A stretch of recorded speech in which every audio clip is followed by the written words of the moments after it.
up, everyone? Welcome, misfits, to this episode of Skeptic and Ranting. That's right, ahoy, mateys. Apostasy? Oh my. Where tonight, yes, we are discussing apostasy, or rather, the deconversion from our religious faiths. So won't you join James W. and myself, Amy Newman, as we have so much fun, it's worth losing your head for. Damn right.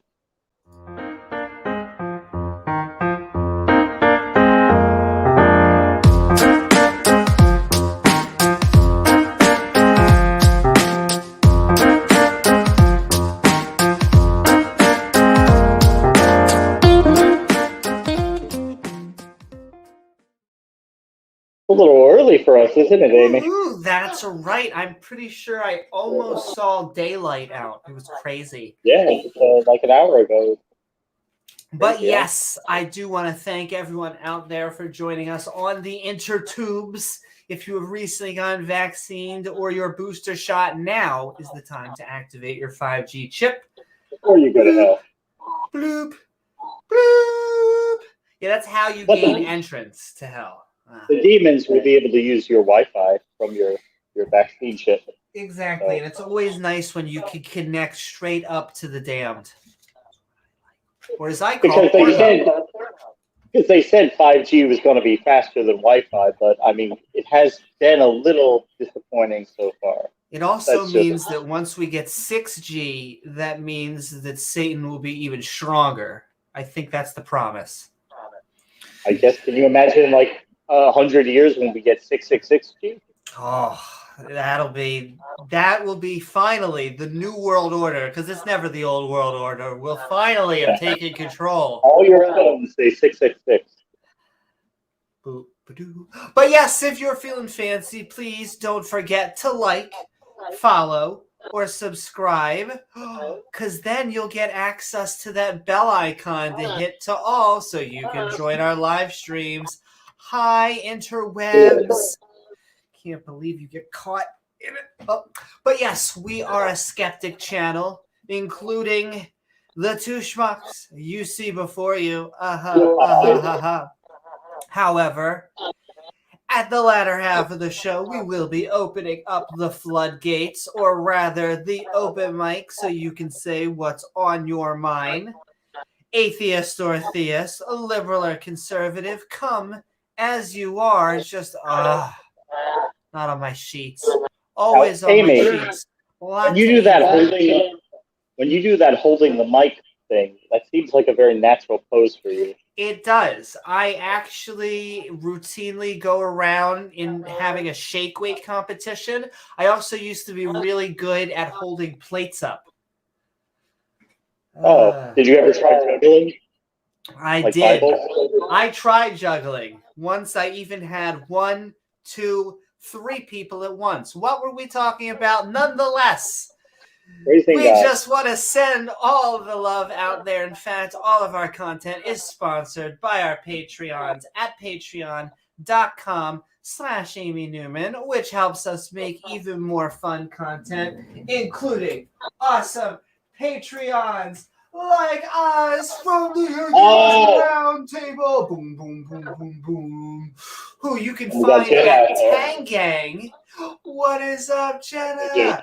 And you can also find at tart.live. Woohoo! Sending love, Oz. And also, as you level up in the non-believer community and kind of just throw away silly arguments like the watchmaker, it looks like a heart. Anatomically correct, of course. We thank you, Ian Davenport. What about irreducible complexity? Do we have to throw that one out too? Irreducibly complex. It's just like a chicken piece, James. If you pulled one away, you'd still have lots and lots and lots and lots and lots, really billions of years of genetic information left. But silly me, we're probably evolving. In fact, when we hear statements like this, it makes a grumpy old cuss, make us all bleep, bleep, bleep, bleep, bleep. Yeah, right. Because they're kind of silly. He goes off like a drill sergeant.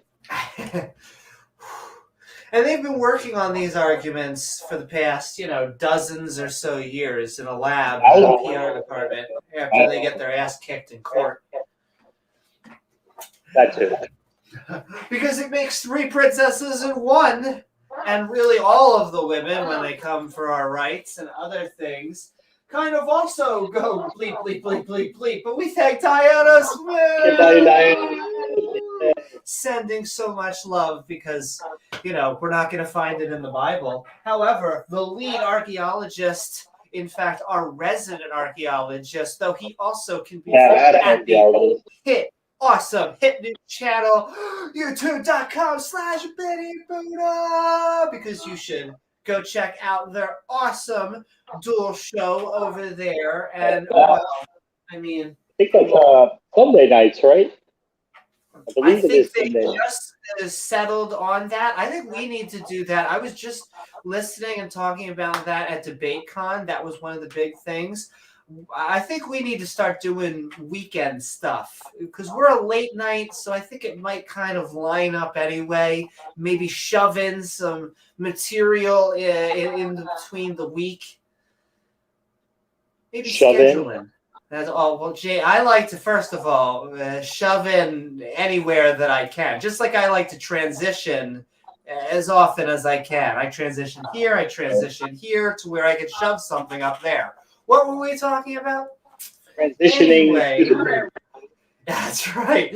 Well, we're sending love to Pat, and we're also sending love to Dale because he's just kind of asking, along with all of the skeptics and the non-believers, for a little bit of empirical evidence. I know that's the wrong tool, James, but that's a sticking point. That really gets them. That really ruffles their feathers. That's cheating. You could have picked any tool. In fact, we kind of asked you what tool you wanted, but why empirical? But yes, sending love also to Dave Gar, who reminds us, I don't know, Earth kind of looking thick, and we kind of support that on this channel here. So yeah, I don't know. And maybe they're just going to have to come back with a model. I don't know, Amy. It looks flat to me. I just look outside, and it just looks so flat. I don't know. Get on an airplane. You can see curvature. Yeah, but that's because your fish eyes. That's true. Your eyes are circular, so they automatically curve anything. It kind of bends the earth. Exactly. Oh, now you're thinking. James, now you're using that cerebellum. But yes, sending love to Dave Guard, sending love to the lead hyena of the pack, because I don't know, a lot of other animals weren't just poofed into our existence so that we can eat them. KFC may have you think otherwise. But no, that is actually artificial selection. That is us actually creating. Speaking of that, have you tried their Beyond Chicken? I haven't. Is it any good? I haven't tried it. It's gotten terrible reviews. So. Oh, really? I mean, it looks good on the commercial, but commercials, that's kind of their job. So, I mean, maybe compared to other artificial meat, it's good. But I'm sure they will have decent recipes one day, but we are, to use that word, in a transitionary time right now. But hey, they got to take swings at it, right? I love oh God. I love almost anything fried, which is probably not a good sign. I've seen a vegetable before. I have. It was a very good year. I've even had a salad. So I feel like my health goals are doing fantastic so far. I may have fried the salad. Well, why didn't you connect with the vegetarian eagle? He could probably share That's some, true. Well, I need to connect with him. I need to figure out how rain makes animals into a vegetarian. That logic. Still trying to figure that one out. Keep thinking about it. Makes sense. In fact, Regos helps us remind us that it totally makes sense when we read our Skeptic Bible study. No, totally. They got on a boat and the lion was like, oh, I love you, antelope. You're so cool. And then it rained. and it rained. And it rained so much that his teeth grew, and the antelope was gone. Biblical logic. No, it makes sense.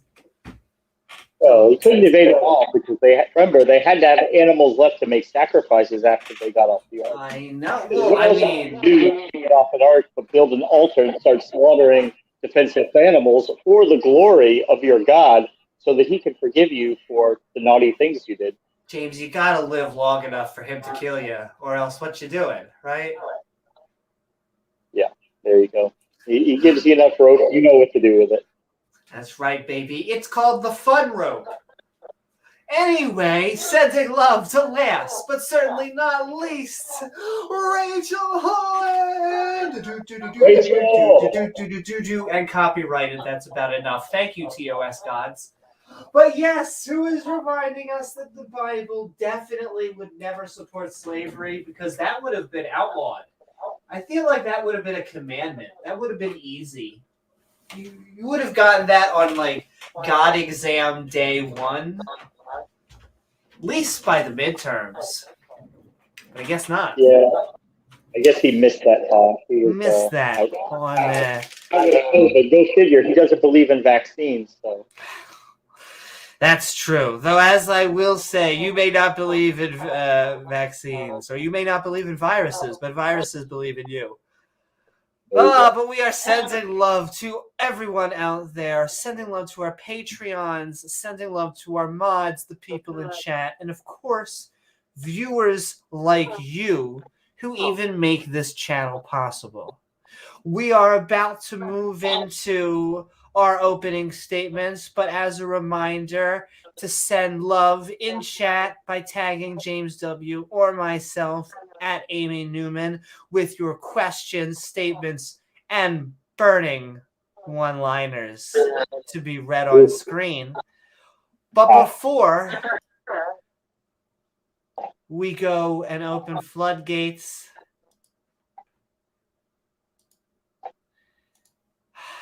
apostasy. Leaving my religion was fairly easy. No muss, no fuss. All it took was a metaphorical handshake, or rather a deal with my mother that I would at least become a Jewish adult. So I left at the age of 12 or 13 after completing my bat mitzvah. She got to cry tears of happiness, and I got to dance to a DJ nearby a large cake. Blammo. I could leave my faith. A good bargain, in my estimation. Although my family was Reform Judaism, I was originally sent to a conservative synagogue, which tends to be the halfway point between liberal and Orthodox, and where I could stumble through the Hebrew alphabet. Aleph, bet, bet, Aleph, bet, bet, Gimel, Dalet, hey, Gimel, Dalet, hey. Okay, that's about that. Learn about Israel and mostly focus on the snack line before class begun.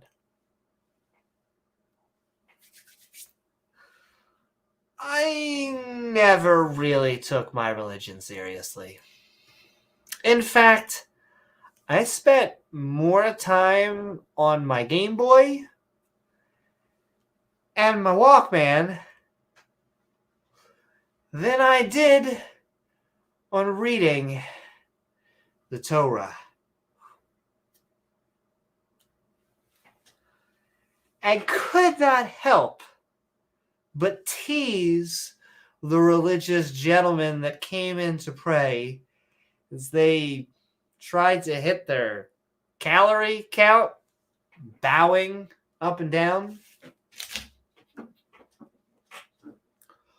Whew. Am I doing good? So the notion that I became an apostate, I don't think would shock anyone from my synagogue. An apostate in Judaism has a mixture of political and religious meanings. After all, I am rebelling against being one of God's chosen people. However, that's a golden ticket I think I'll pass on, since Yahweh seems like quite the schmuck. Maybe it was his lack of parents or his genociding of the planet. Picky. I've just always seemed to vote independent on the creator of the universe. Hell, I don't think a God exists at all, which isn't easy always for people to say. This instead depends on what country you live in. Here in the United States, atheism tends to have a heavy negative connotation, even though it's such a fantastic word. Meaning that I simply lack belief in a deity. However, because we're a secular nation, I can indeed have my non-belief without fear of any repercussion. Same isn't true for many countries around the world. In almost a dozen countries, punishments up to death can be issued for a failure of belief, including Afghanistan, Iran, Malaysia, Qatar, Saudi Arabia, Yemen, and more. And it's no surprise to me that authoritarian, religious, fundamentalist, well, doesn't like skeptic, atheist, non-believers. However, even these institutions of power can't stop the trend. In Saudi Arabia, the Arabic translation of the God Delusion has been downloaded millions of times. A statistic that would come as a surprise to their government, which, to no one's surprise, gets little report on their non-belief, though the tides are turning. Especially true now that we are in the age of information. Apostasy, or the act of leaving one's religion, is a fundamental step to freeing one's mind from the dogma that enslaves billions of people. Religious belief is a superstition. And while a single superstition might not cause direct harm, we are better off moving as a society in a direction that is reasonable and rational. This is why my skepticism has caused me to leave my former religion and become an atheist. Loud and proud, or at least moderately volumed and happy to explain my position. Thank you. And all right, with that, how are you, James? Are you ready to leave yourself into a fun time? And then apparently leave my head in a basket, right? Yeah, so I mean, we're kind of fortunate to live in a time and in a place where most of us are able to be honest about what we believe. We can come out and say that we don't believe anymore without fear of being killed, which is not the case in all countries and not at all time. It's hard to imagine now, but it wasn't 200 to 300 years ago where you could be executed in European countries for crimes like heresy or apostasy, where if you challenged what the church was teaching or what was orthodoxy at the time, you could be forced to recant. And if you refused to recant, you could be executed for that.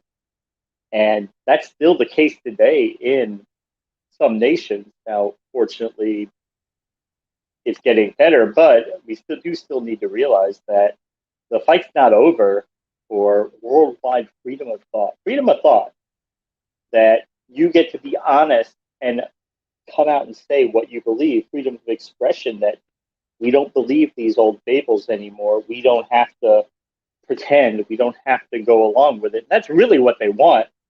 Nobody can tell what you believe or not, but they want you to keep up the act. They want you to just pretend and act like you believe, because it only takes one person to stand up, and then maybe others will stand up, and then the whole rotten house of cards can come crumbling down. And that's important to realize what religion was. It's a societal control mechanism. It, under the guise of unity and inclusion, bringing everybody together, but it's really about control for those in the priest class, controls for those in the government class. You don't really have to look too far to see that. You look at a lot of these Islamic countries, and it's pretty clear that they're upper echelon. They don't really believe in it. Like all the 4,000 princes of Saudi Arabia, they go to nightclubs, they listen to music, they drink alcohol, they do what they want to do. It's not for them, it's for the masses, the people who are struggling to get by, who would like to have a little bit of hope that, as bad as their life is on earth, if they just keep praying and keep believing and keep acting out their faith, that one day they'll go to heaven and it won't matter. All the bad will be wiped away and God will make everything right. And that's an attractive proposition, not only to people who are downtrodden and people who are unfortunate, but the people who would like to very much stay up at the top echelon, the people who don't necessarily want to do anything for these peasants or these people in the lower classes. And we've seen that all throughout history, that what religion is and how it functions, I guess. So yeah, I was brought up, for the first church I went to was a Lutheran church. I was baptized in that. I think I was about 4 years old. Went to Sunday school, went to church school there, Holy Cross Lutheran Church in Miami. It's a conservative Lutheran congregation. I went there for about 3 years until my parents separated. Then we migrated a little bit north. I went to a Baptist church for a few years. It was at that Baptist church in Sunday school where I got introduced to Messianic Judaism by one of the Sunday school teachers. I was probably 11 years old, and he kept saying things during his teachings that he was sending out messages, and only a few people really were paying attention and picked up on it. And I remember asking him about it, like, what are you trying to say? Like, where are you going with this? And so he kind of took me under his wing, and he told me that, well, the church had been corrupted, and even though they're well-meaning, they've adopted a lot of pagan practices, starting with the Emperor Constantine when he converted, and he paganized the church, and he brought in all these pagan traditions. and that the original religion was supposed to be basically like 97% of Judaism, just that you're not keeping the law for salvation. Jesus is your salvation, but you keep the law just for brownie points with God, because that's just what he wants you to do. And I kind of fell into that as a child for, I guess, maybe 5 or 6 years. And then family ended up moving again, and we just went to some non-denominational churches. But as soon as I started being able to work part-time, I did that. I made sure to get, I requested to work Sunday mornings because I hated going to church. I didn't hate the religion. I just hated the atmosphere of church, particularly the music. It just drove me crazy. I could not stand the singing and the music. And then, depending on the church, some of these pastors would, let's just say, if you could commercialize them, they would put like ambient out of business, because they just never say anything that's even remotely interesting. And that's definitely been true of a lot of church. You wake up at the crack of dawn Sunday morning to hear some guy and you just want to go to sleep. It's nearly torturous. But I did keep the faith for a while, and through the process over the next maybe 10 years, there were points where I had doubts in my faith. There were points where I was questioning, or you come across things that there's no clear answer for. You look, you don't find it, you look. Maybe you just put it in the back of your head, like, okay, well, there's no clear answer for that right now, but I'm just going to keep going because I don't want to go to hell. I don't want to risk being wrong. Maybe I'm just being tricked by the devil. All these different mechanisms that religion has built in it to propagate the faith, to keep it alive, to allay people who have questions or doubts. And I would never say that I was an atheist. I would have periods of time where I would be in phases of doubt, but I would always get myself out of it. And it wasn't really, I was always really interested in the religion. I wanted to learn more about it. I wanted to know the history of it. And more than anything, I wanted to defend it because I liked Christianity. I didn't have anything against Christianity. I kind of liked the idea. It's kind of attractive that all the mistakes you've made, all the things you've ever done wrong, everything that's bad will all one day be wiped away, and none of it's going to matter anymore. There's going to be a new kingdom, a new heaven, a new earth. All the past is washed away, and everybody has things that they've done they're not proud of, or mistakes that they've made, or bad things that have happened to them, sometimes through your fault of your own, sometimes not, sometimes just bad luck. And it was very attractive, and it is, that the idea that there could be one day where none of that will matter anymore. And you'll just be with God, and we'll be all love, and everybody will be happy. And that's what keeps a lot of people in the church. And, me personally, I remember it was always comforting to me that I lost my father when I was 16 years old. And he was young. He was 53, and I really never had a chance to say goodbye to you. Who thinks when you're 16, you've got a part-time job, you're in high school, you've got a girlfriend, you've got friends, you're out doing your thing, you don't think, I'm going to lose my dad any day now. Let me call him and see how he's doing. Let me catch up with him. You think you've got years and years and years to do that. And, one day all that came. I didn't have years to do that. One day you come home and he's just gone. He had a pulmonary embolism, and he died. And I always was comforted by the fact that he's up in heaven, because even though he wasn't an evangelical Christian, but he did believe in God.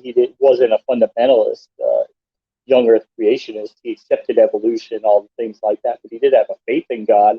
So I always had hope that he would be in heaven based on his faith in God, which is what we believe. And that was very attractive to me. And what I would say, what really made everything come crashing down for me, was I accepted evolution long before I gave up on Christianity. I accepted science. I accepted that, the Genesis story was metaphorical. The flood was probably just a local flood. It probably, wasn't a global flood. That's fine. That's all they knew about at the time. They only knew about their area. So to them, it was a global flood.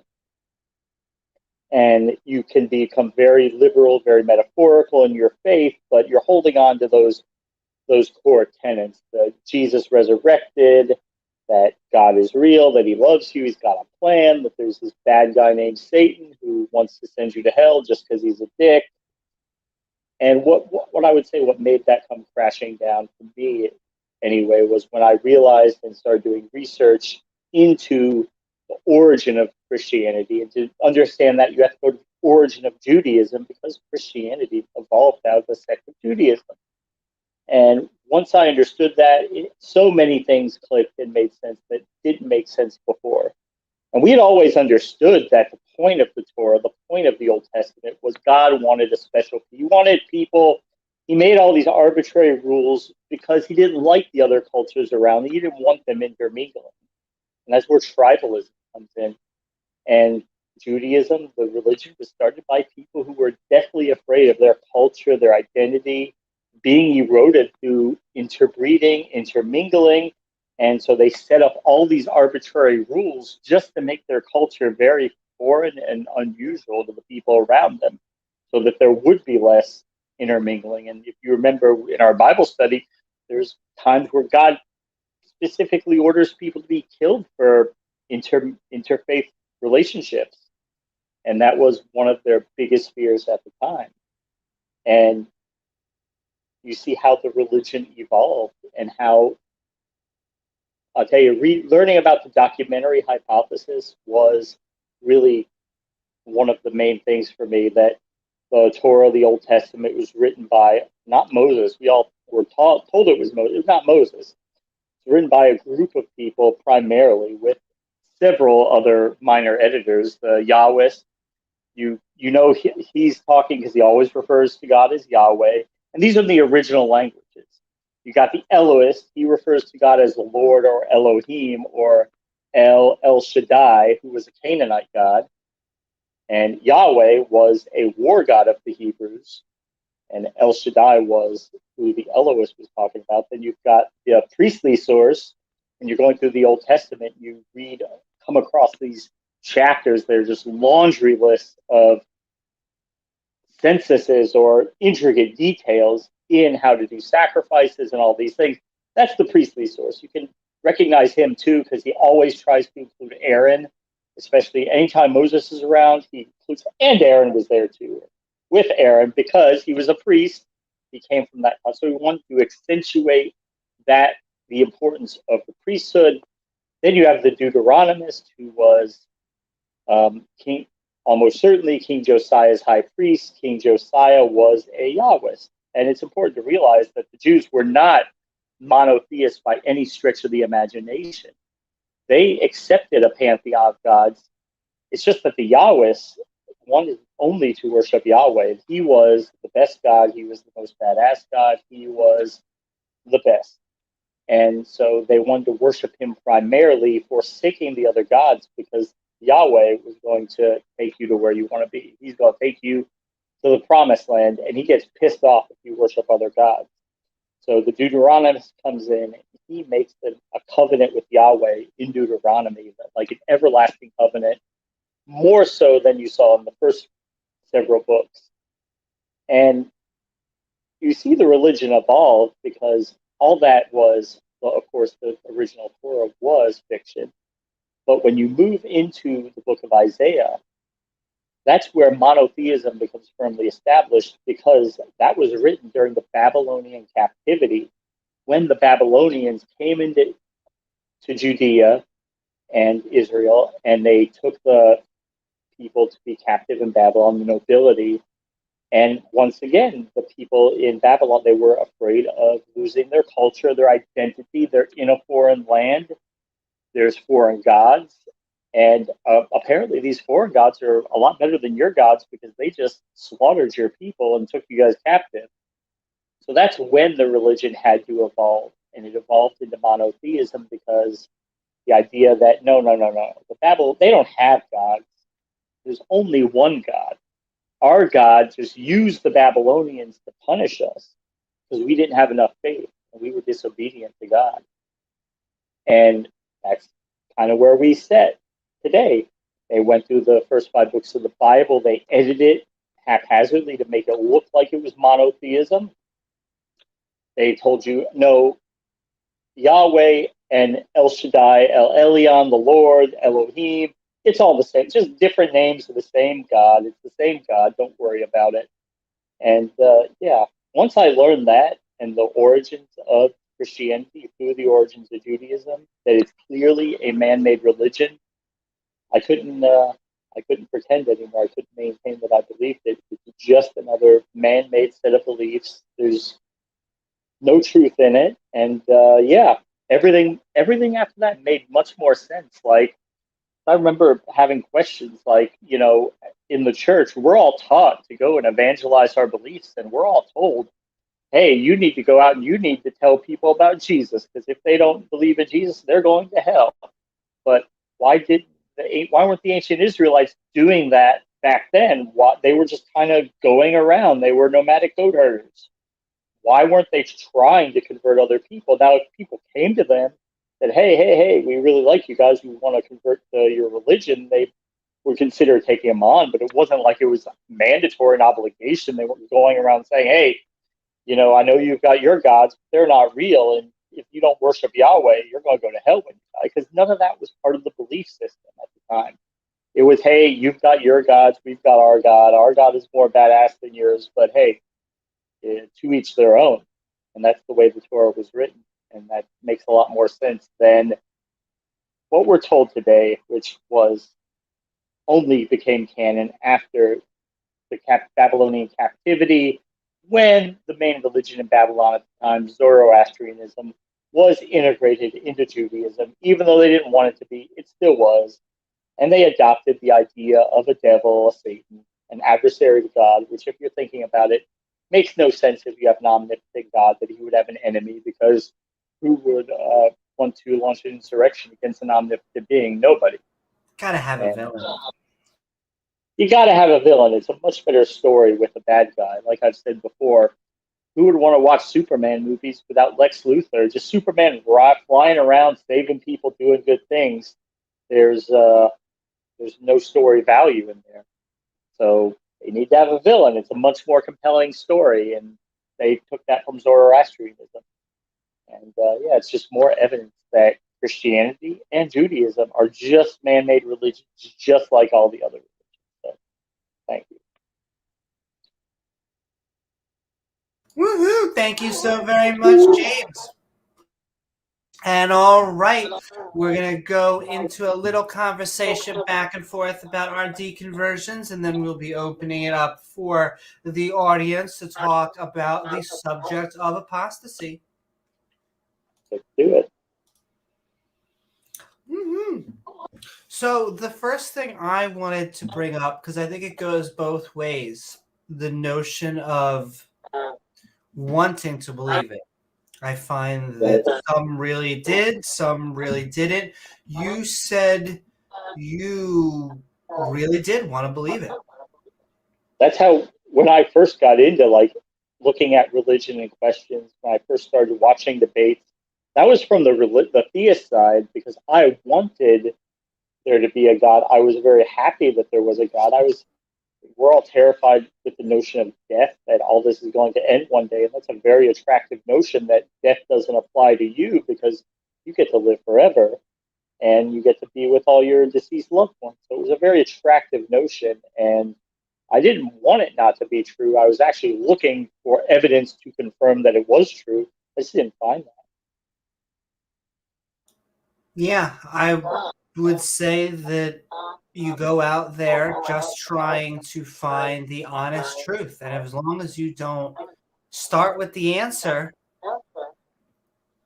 you'll come up with a solution. For a lot of it, there is no really good answer out there. So we have to be an agnostic atheist. You keep looking and you keep hoping to find, okay, here's one more book or one more article, one more debate about evidence for God. You always keep hoping that this will be the one. This is the new argument. This is the new evidence that's going to be overwhelming. And you just never find that, unfortunately. Especially empirically, which is really what I have as a bar for a lot of my evidence is I like empirical. I would like to be able to touch it. Oh my. Or at least test it. And so a lot of they look at things that are not empirical. They look at other things because that's the only level of evidence they can find, and they can convince themselves that it's good evidence. Okay, but I reached the point where I couldn't do that anymore. I couldn't pretend that there was good evidence anymore to myself. Can I ask what age you started to leave religion?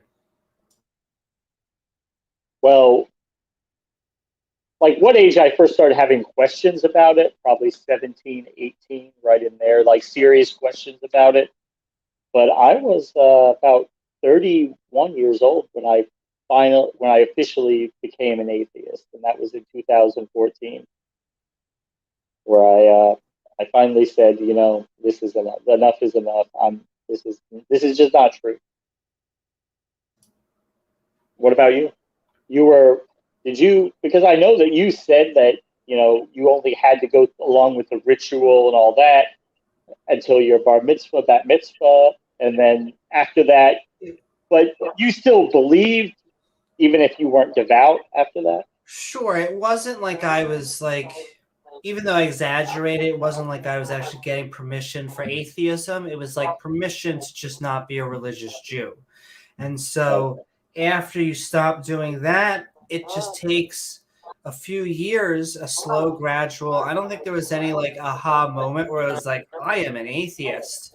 But from that moment, it was just a slow, gradual burn until it's like, not only do I not believe this, I think this is harmful. You start watching Christopher Hitchens debates, you start any of the Four Horsemen, really, and you start getting swayed. You start getting more solidified epistemology. Yeah, I remember even like when I first started getting when I was getting close, and I would listen to people like Aaron Ra and Matt Dillahunty, and I mean they were just punching like right to the gut of your religion. They were just destroying the basis that you held on to belief. And yeah, those two in particular were very powerful. Christopher Hitchens, watching his debates, and just how eloquently put. Richard Dawkins at the time, and reading what he was putting out, and his older stuff, I realized that recently he's kind of gone a different path in a lot of ways. But at the time, his stuff Happens was when you go political. It happens when you go politics. You're bound to go astray. But yeah. Because I agree. I think both Richard Dawkins, Christopher Hitchens, Sam Harris, I'll say I found a lot of his content to be good. They were all great on the debate circuit. Absolutely. Bill Maher is great.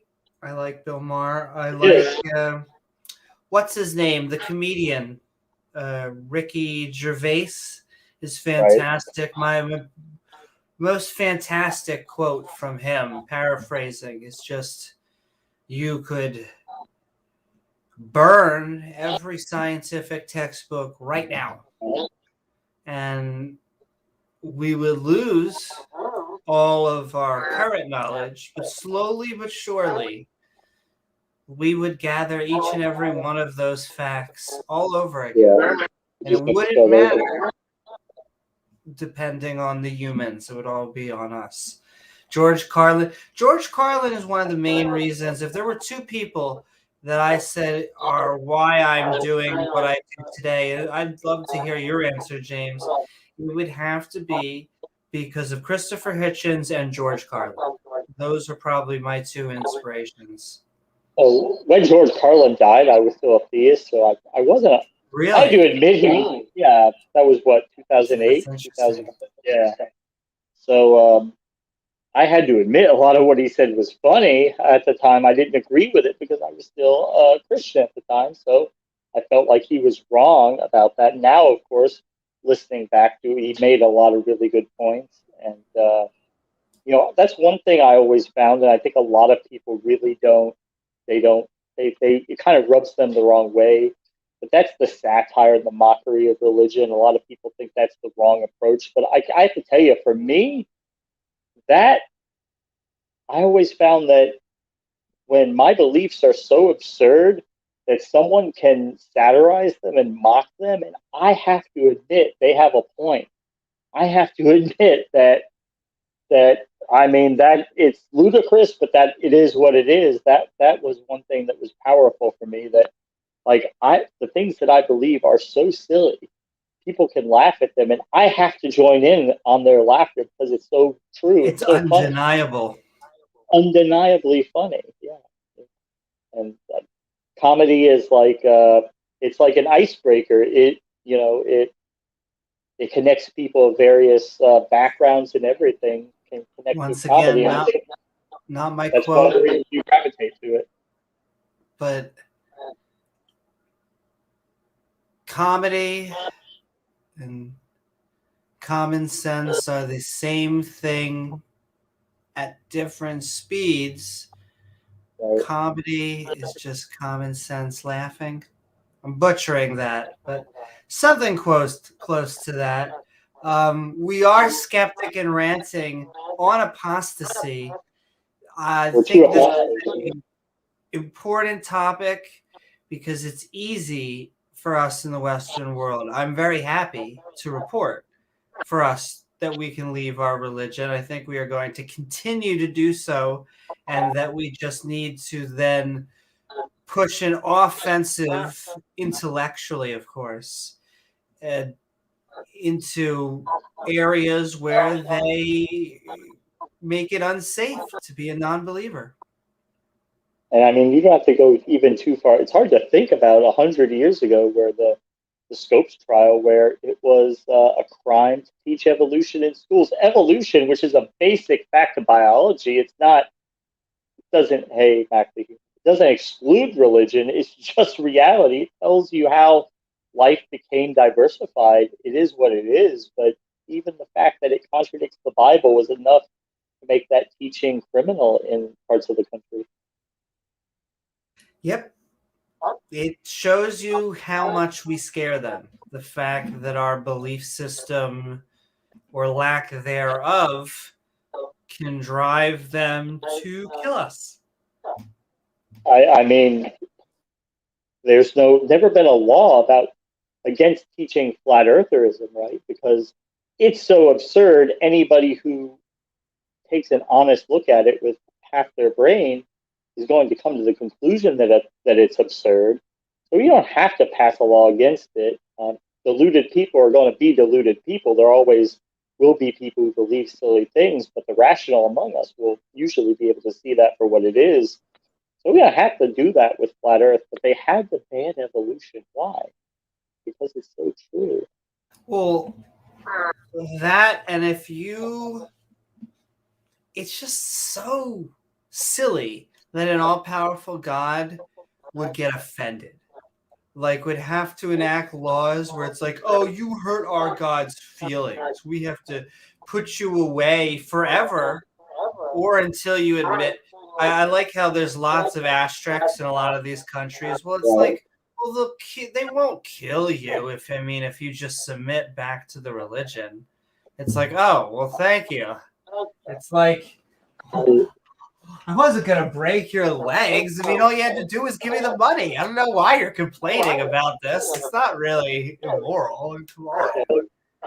That's how the Inquisition usually operated. So when the first time that you were denounced by somebody, you were accused of heresy or not believing, they would bring you in, and if they had what they would call half proof, if there was a credible accusation, they could use torture on you and try to get you to confess. And if you did confess and you abjured, you recanted, you said, "Yeah, I did believe this, but now I'm submitting myself to the church," they would absolve you and send you on your way. But the next time that happened, it was a mandatory death sentence, and they would sometimes, depending on the bishop or who was doing the execution, if you recanted again, they would allow you to be strangled before they burned you. But sometimes, like in the case of Joan of Arc, where she was killed primarily for political reasons, because that was during the war with England and France. And she was executed not just for wearing men's clothes, for cross-dressing, which was what they said, but because she was a thorn in the English side, and the king basically told the bishop to get rid of her, and the bishop said no. Or, no, she burns. She's going to be burnt alive. That's what she gets. So they burned her alive. Baby. Hey, they would allow her to have confessions so that she could confess. She could go to heaven after that. She wouldn't necessarily go to hell if she confessed, but she would still go through that burning. She did, unfortunately. Gotta cleanse yourself. God has priorities. Yeah, and it's amazing you think about that strangling somebody for their belief was considered merciful, I guess, as opposed to burning them alive. It's a much happier fate, but it's still, by our standards today, pretty damn horrible, what you say. Yeah, sometimes you just gotta make s'mores for your religion, or at least your townspeople do. Yeah. It depends. I will say, Tom, it depends. Some religions, I know in Mormonism, and I was just seeing that with Dan, I know Mormons, if you believed and then left, I think that is the worst of all hells for you than if you had never believed at all. So depending on your religion, it's like playing Saw. You never know. I think there's biblical support for that. Like, the person who comes and leaves is worse off than the person who never believed. It's like, why did you tell me then? Because God holds you more responsible for what you know. It's like so like they would tell us, Amy, that because we live in a society where Christianity is replete and is all around us, we have to know the gospel. So if we went to hell, our hell would be worse than someone who never had a chance to hear the gospel. They would still go to hell, don't get me wrong. They will still be burning forever, even though they never had a chance to hear the gospel. But our fires will be hotter than their fires. It's true. I feel like I make good kindling too. That's what we're learning today. We'll talk to Dr. Kevin about that. There you go. Yeah, look, outer darkness. There you go. You shouldn't have learned. You knew better. Now you're getting thrown out. You didn't say the magic word. Oh, yes, that was biblical.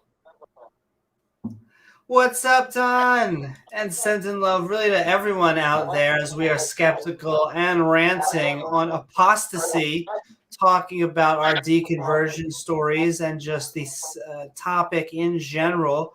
It is, I think, increasingly becoming easier, especially on the internet. I think we own the internetosphere, to leave your religion.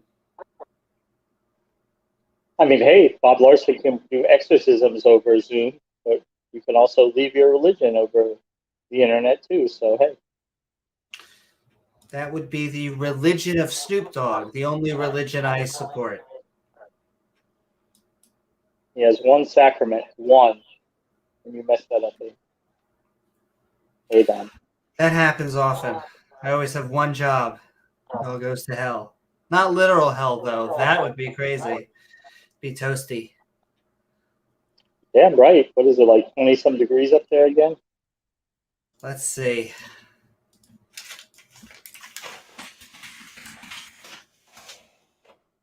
It is the warm and toasty 23 degrees. Oh, wow. I think it's like 73 out, and it is getting pretty chilly at that level. My ancestors in Florida. Go to Florida. That's why all the Jews, they're like, a desert? You could have a desert? They could argue that. I'm going to go right down there. Go to the kosher deli. Exactly. We'll go on the boardwalk. It'll be fine. I had many a disgruntled lunch and dinner at that kosher deli. Can you really go wrong at a kosher deli? You can add the cheese on your sandwich, and then and then they have a chutzpah. What? Yeah. Well, What can I tell you? Not in this household or their household. But we're sending love. We'll probably talk for a few more minutes and then open it up to the open mic. But we are Skeptic and Ranting on Apostasy. We are two apostates. We are two apostates. It doesn't always feel so because I live in the Northeast-ish, and so it's very easy to get away with being secular. In the South, maybe harder. Maybe a little harder. Yeah, it is. I think down where I'm at, Southern Florida is a lot more like New York. It's not so. It's definitely more religious than up there, but it's not. It's not so much as maybe like Alabama, Mississippi, Louisiana. But even those will change. It's going to change. I'll tell you, religion is evolving. It's falling apart, and that's good. I'm happy about that word, James. Don't trigger them. Well, they trigger themselves. It's true. Normally self-triggering. Especially that God. That Yahweh. He's all over the place. Elohim. The war on Christmas. The war on Christmas. You can't say Merry Christmas anymore. Yeah, you can. You can. Nobody cares. Sir, you just did. This is Wendy's. Please leave now. Yeah. Acting like, you say Merry Christmas, you're going to be tackled by armed police ready to... Well, the funny thing is they use that word narrative, but the truth is they have so many narratives. Like, that is their thing because they have nothing else, because they lose almost every culture war. They do. And, go figure. Well, okay, they'll say that's because the devil's the god of this world, and so they're going to lose. They're going to be persecuted, even though they're really not. Nobody cares about the practicing. Well, they have passages no matter what. They're like, well, religion is spreading all over the world. Do you see how it said it would spread? And then we're like, well, religion's actually receding. And they're like, well, see, we would recede and be persecuted at end times. Don't you see? It works both ways. The only place it's spreading is the impoverished world, where education is still, very lacking, and where people are in poverty, and people need that hope. People will cling to that hope because they have nothing else. Anywhere that information hides, religion crawls, and so as these countries continue to get access to information, so too do I think religion will recede there. It's coming. It will continue. Pornhub will conquer all religion. Well, my joke is Pornhub, but really it's the PS7 is what is going to take it down. It's going to be just, we offer better things than they have, and the stuff they want, it's not even secular. It's not even Western. Like, when someone has heart surgery, it's not Western heart surgery. It's just heart surgery. And so they are going to lean into technology, and their great grandkids are just not going to give up anymore. That's my bet. They'll still believe in superstitions. I'm sure that we won't completely get rid of them. Nonetheless, we need to shed some of this baggage that we have been tracking with us. There are more harmful superstitions, and I think religion is one of the more harmful ones. There are more benign ones that don't. But religion is pretty harmful, and that's, I think, because the primary goal is to divide people to, under the guise of trying to unite, but they end up dividing people because it's whoever will not come with us and share unity with us is our enemy. They're opposed to us. I agree. It's one of the more harmful superstitions. I can think of less harmful superstitions, like I've never broken a bone in my body, and I used to, knock on wood. I don't anymore. I fight that urge, even though that is an urge as a mammalian pattern-seeking thing. But I think that you can have that in a number of different intellectual areas. And the people often ask, I think probably you, me, a lot of the YouTube, Twitch, skeptic community, why do you do what you do? Why do you talk about religion so much? You talk about something that you don't believe in. Isn't that a little weird? And I would say it would be if like 10% of the world believed in this, if this was like this niche thing. But more than half of the country believes in it, and almost in some fundamentalist version, and more than half of the world believes in at least some theistic version. And so, my lordy, it's hard not to push back when it has such an overarching control effect on society. I can guarantee you right now in our country, and certainly around the world, but in our country, there are children being beaten right now by parents who think they are doing the right thing because the Bible says that's good parenting. If your child looks at you the wrong way, beat the crap out of them because that's the devil trying to get a hold of them. There are people who are in the LGBT community who are contemplating doing suicide because they think that they are an abomination to God because they are who they are. And other people might tell them that you have to change. There's something wrong with you, Amy. There's something wrong with you. The problem is not with God, it's with you. You need to change. And if you can't change, well, figure something out. And these are horrible things that come from religion that if there was no religion, you would be easily able to stamp those out. You know, if we didn't have a fucking book that said, the more you beat your kids, the better they'll be, we wouldn't have to have laws that allow parents to beat their kids. We could just make it illegal, like we do for every other form of violent assault in life. Every other form of violent assault is illegal. You can't attack anybody for any reason except a child, because the war god of the ancient Hebrews says that's good parenting. And there's no reason to hate anybody who has attractions and loves people of the same gender, the opposite gender, both genders, something in between, whatever. There's no reason to hate somebody like that because they are being who they are, except the fact that Yahweh says the thing. Book says a thing, yeah. A book says it, so therefore you deserve to be executed, Amy, for being who you are. Even though you're a wonderful person, you would never hurt anybody in any way, but you're a bad person. Well, I've also mixed fabrics, so if you think about it, between that and eating shellfish, I feel like you should just throw me off a building. I mean, can you imagine, like, the police, like, barging into your door and coming and searching your fridge and finding bacon in there? And they're like... And bacon. The funny thing is, like, in the surreal some other timeline, there are theocracies that would absolutely do that. That'd be like, we have alcohol, we have bacon. I mean, come with us. This is...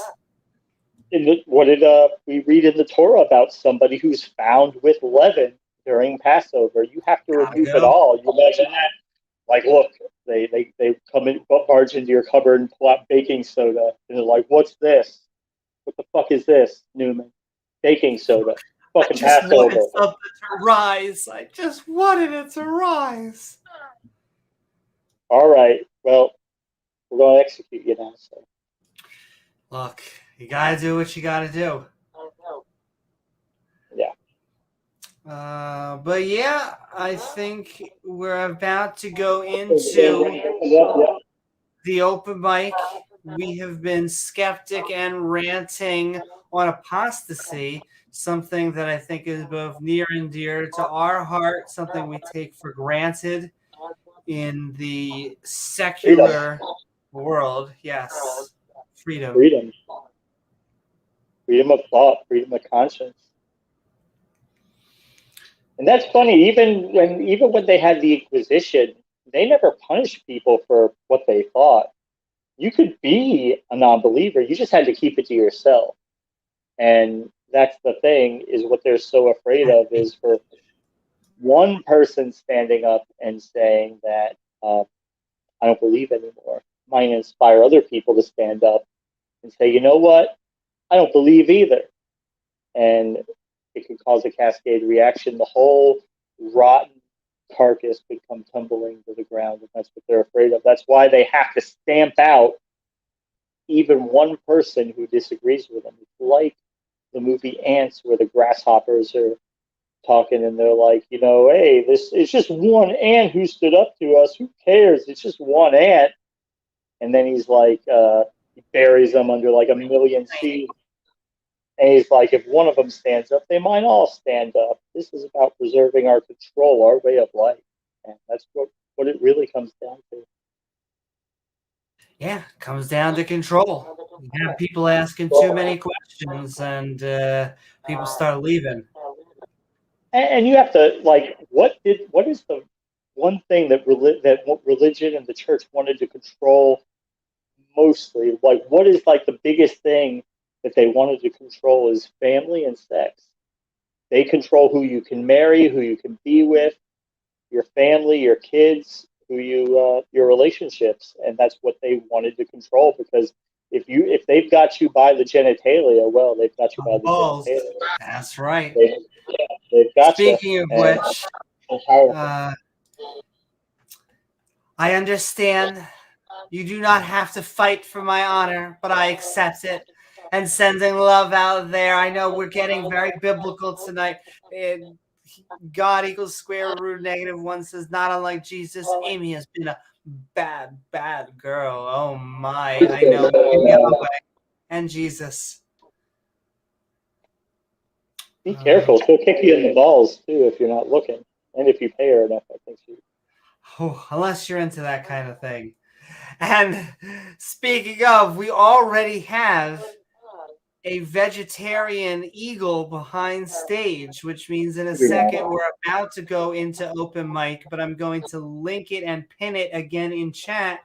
We're looking also for theists, Christian, Muslim, Jewish, Hindu, pantheist, deist, you name it. Come on and tell us why we maybe shouldn't apostatize, or why you believe what you believe, or atheist to non-believer.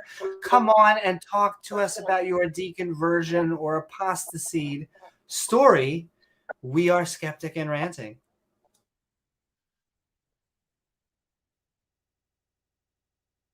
Put that one more time in the chat. Womp, womp, womp. Right there. Boom.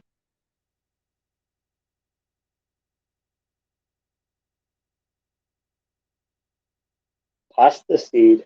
That would be, what is that, normalized atheism? Pasta Mike? Talk to him about that. Sending love also to Tang Gang. Tang Gang, Pasta Mike. And all right. Let's bring in. Bird will be good to hear from on this. Woo-hoo. All right. I'm here to make people blush. In fact, I am here and half queer. And with that, we're moving into our open mic on Skeptic and Ranting, Apostasy. Jazz hands.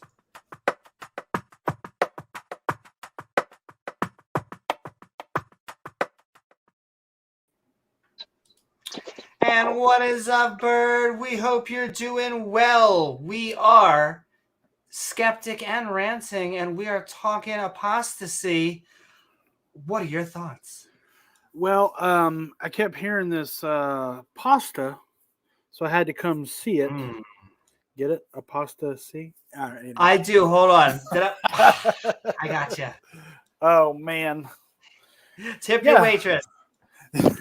Please, just the tip. Wait. Now, Bird, it'd be good to hear from you on this, because you were a Christian for a long time. You, in fact, I think you played. Did you say you played organ in a church for a while? Sure did. So, yep.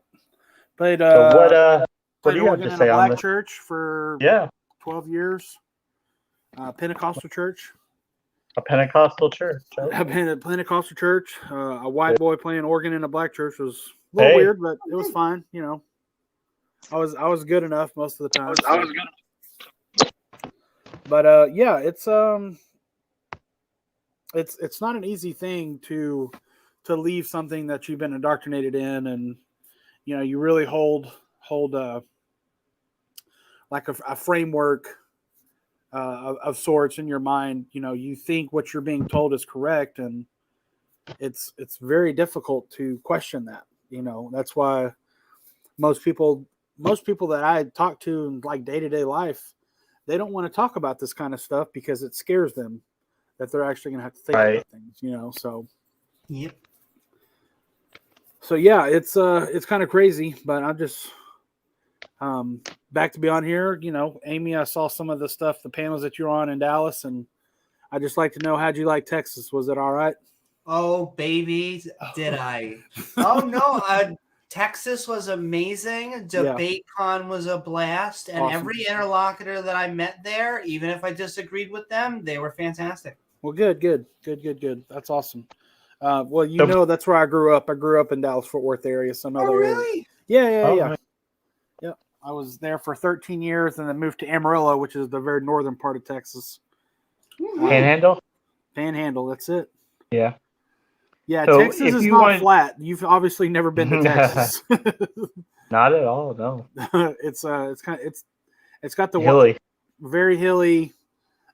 Mountains, no, but definitely not flat. But yeah, how are y'all guys doing?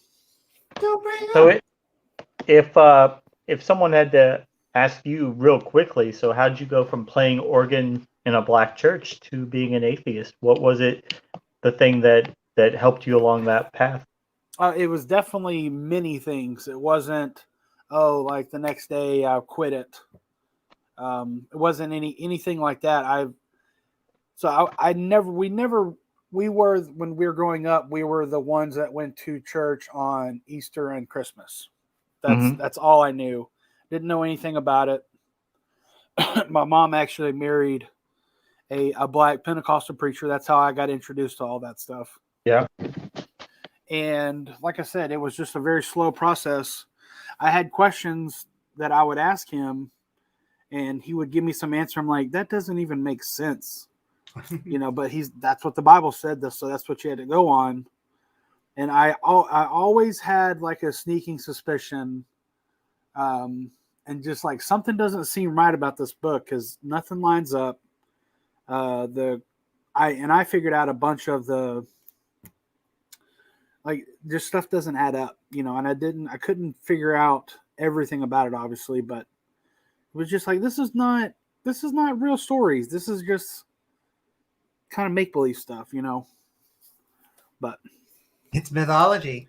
Yeah, it's mythology. It was interesting, and like learning about Greek and Roman and Norse mythology was just as interesting. But I didn't have any relationship with those things. I just thought it was interesting. So yeah, it definitely wasn't one thing, and I think that's the most prevalent answer of former Christians or former believers of any faith that are now atheists. It was a multitude of things. It was watching different videos and being like, oh, okay, well, yeah, I can kind of see the point in that. And being willing to really question what I was taught is actually true or not. Yeah. So, I think at some point you have to look yourself in the mirror and be honest with yourself and think, can I really believe this stuff? Yeah. Can I tell myself that I believe this stuff anymore? Yeah. And it's not that you don't want to believe in it. It's just that at some point you have to be intellectually honest with yourself and correct. Be honest with yourself. Yeah. And I just want to send love out to all of our atheists. And hey, any theists out there, please feel free to join us because we're always looking for different beliefs. In fact, I feel I see atheists. What is up, Wesley? Just joined us behind stage. but we are going to move right down the list and we'll get into open conversation because Jason's been waiting. Jason, what is up? We have been skeptic and ranting on Apostasy. Hey, Jason. I hope you are doing well. And what are your thoughts about anything we've been talking about and the subject itself? Looking very Conan, my friend. I love it. Oh, am I Conan O'Brien tonight? Yeah, I think so. Okay. Yeah, I just got my hair cut. No beard, got my hair cut, so I was looking a little old. So no beard. Get Pat. I had a beard. I had a big ass beard, but I shaved it. There you go. Because I couldn't take beer, not beard. Nah, no beer. Okay. But this is a good topic, and actually, it was nice to hear Bird talk a little bit about his experience because I certainly have a similar experience because I was raised Lutheran. I was born in a Lutheran church.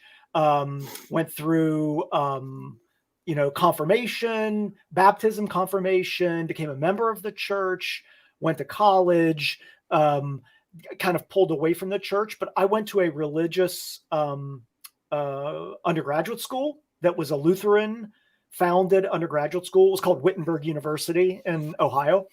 And then I kind of moved away from the church. And for me, I've always not really believed in the church, but I felt a sense of comfort there. And in times of stress, I have reverted back to the church. And an example would be when I had my daughter. So when we had our daughter, I started to attend a Lutheran church. She got baptized.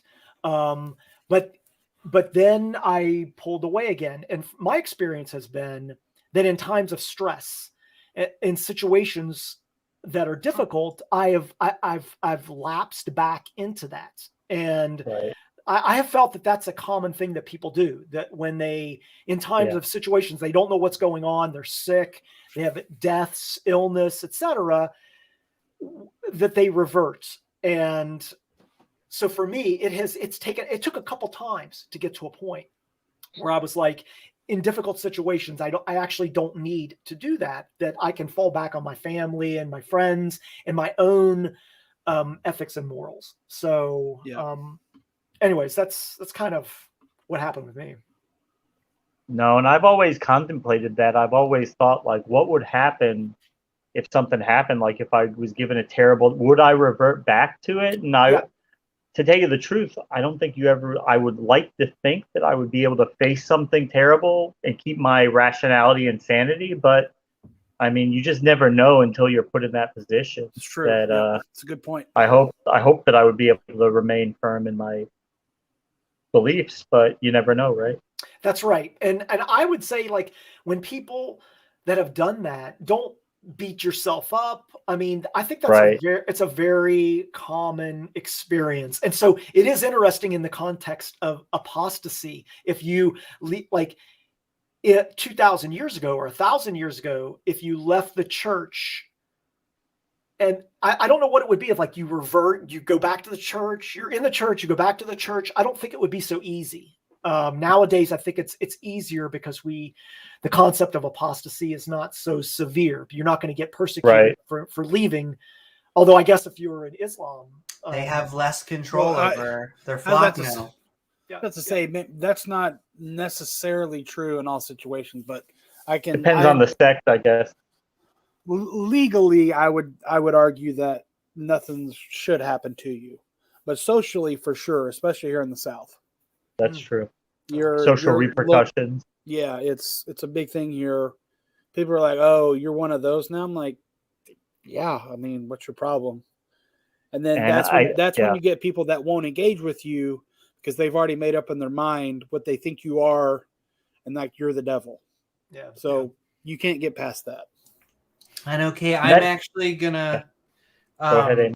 Well, I'm about to get Wesley in. I just want to send.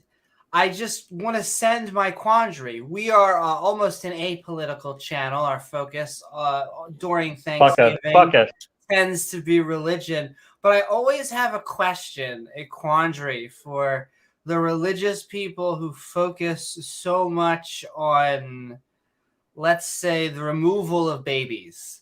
I just Who want is to this know. in the chat, Amy? Who's this saint below? Hey, and look, it doesn't matter. They're just a theist, and we love theists, and I'm not putting anyone under pressure, but feel free to come on if I do you wrong. You're going to say some shit like that. Get in here. But it's always just the dude, if you take it literally, genocided an entire planet. Like, he just killed everybody. Right. That's fine. That's fine. Babies. Well, who said there were babies? How do you know there were babies? A week old?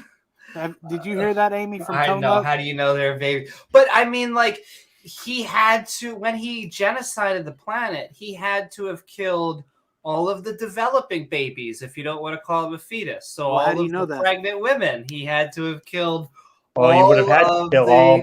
I mean, how do you know that, though? I'm going to play Tone Lock and say, how do you know that? How do you know that he killed kids? Well that's what the story says. No. I'm playing Tone Lock, one of Darth's guys, and this is his line of reasoning. He says, how do you know that happened?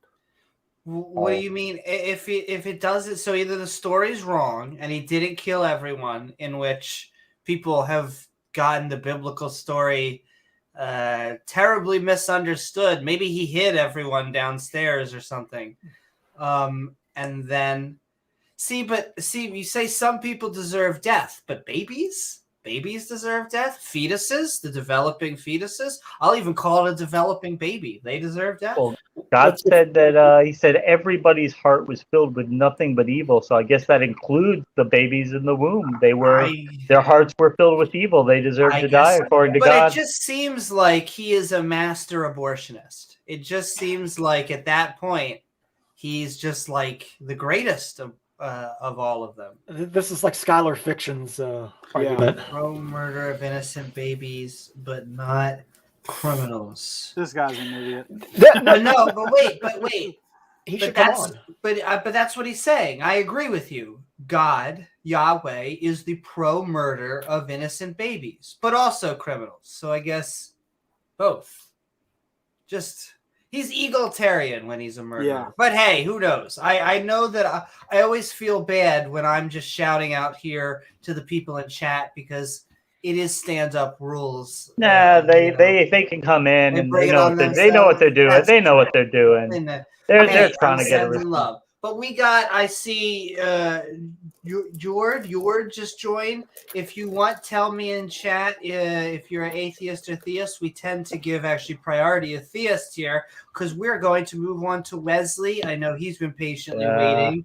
Wesley Crusher? Yeah, that's right, baby. We are talking Skeptic and Ranting, and we're talking apostasy. So theist, pro-life, so we're getting on to some interesting things. So now we got two theists. But hey, we're going right down the line. How you doing, Wesley? We're Skeptic and Ranting, and we are talking apostasy. Jord, what up, Jord? Well, first I'd like to say over the holidays, I asked Jesus to give everybody fish and bread. Those that claim to be Christian for 11 days up to Christmas. Those that claim to be Jewish for every day of Hanukkah. For those that claim to be Muslim or Buddhist or atheist for about 3 or 4 so many days after Christmas. And Jesus sent fish and bread that any would say thank you, they get to eat it. Don't say thank you, you don't get to eat. You go to bed without supper. I also asked Jesus to heal 2 teeth in everybody's mouth. Now that's the miracle around the holidays. In these 3 days, Jesus is going to perform another miracle. All texts, Buddha texts, tarot cards, Torahs, New King James versions, New International versions, perverted words that are claimed by people American Standard, the Bible. Jesus is going to turn them to dust, all of them on earth, for about 4 minutes, 5 minutes, today, tomorrow, and the next day. And only the King James versions he shall not destroy. Oh, so because that's the reliable one? That's the word Oh, exactly my God. as he spoke it. Wow. As far as the versions in foreign languages, I cannot with authority tell you which ones those are. But I know that the Torah is incomplete. Buddha texts, that's just frog wizardry. The New King James Version is not the word of Jesus Christ, according to Jesus. And he's going to turn it to dust. All of them on earth 3 times, today, When? tomorrow, and the next day, for about 4 minutes, and then he's going to give them back. So that's the news. Now, what are we talking apostasy? It's wrong to commit abortion. I have been involved in them. It's evil, extremely evil. And whoever does do such a thing, it's like a weight is tied around their neck. And the children that are aborted don't die. They are taken into heaven, and they are given, I guess, foster mothers and fathers, angels that bring them up. Oh, wow. Okay. Then I guess abortion would be a good thing because they won't Exactly. be born to have a chance to go to hell. Right. Best possible scenario. Abortion would be an act of mercy. So you're telling me my Bible that I have sitting in here in my library is going to be turned to dust in the next 3 days? And what if that doesn't happen? Not if it's a King James version, it won't be. It's not a King James version. Then And it'll be turned to Wesley, dust. I just 3 have times one in 3 days. question, and we're gonna after that we're No. gonna get Jord in, and then we're just gonna go to open conversation so we can all Talking talk about? together. But my question, I didn't say you were going to witness honestly about it. but you went from apostasy to abortion. Connect me here. What does apostasy and abortion have to do together? Oh, I'm sorry. I heard you say apostasy, so I was just trying to make a connect. Well, I agree. current So the conversation. subject is apostasy, kind of leaving religion in general. Well, about Jesus killing people, he's going to, and he has many times. That escalated quickly. I He killed a fig would tree. say, in his wisdom, he knows what people are going to do, how they're going to grow, and what they're going to become. And for him to kill the firstborn of Egypt, I would guess that he knew that those children were going to grow up to be exceedingly evil, that they would be nothing but bad and trouble for all mankind. And that is one of the reasons they were wiped away. He's going to do the same thing to all the people that take the mark of the beast, the Omni. And the Omni is going to be a thing where everyone that gets one gets $32,000. $32,000 in cryptocurrency, an account. You'll get a barcode on your wrist. No kidding. You get a barcode on your wrist, What's your a personalized laser What's print your source? barcode on your wrist, and with that, you get an account of $32,000 That's for awesome. the Omni. Now, it is the mark of the beast, and there are no Christians that will ever take it. There will be a lot of people that say they are Christians that are going to take it, but they are not. This is the And part they of the are going to be this is the killed by part of the Jesus. episode. All where of you them prove, are going hold to on, be where you killed prove by what you're Jesus. saying. This is the part of the episode where you prove what you're saying. Oh, what my is your God. source for all this? No, you're asking me to prove what's fact. You know, you've got two little teeth in your mouth that you lie and say didn't happen. So please proof listen to doesn't what mean anything to you.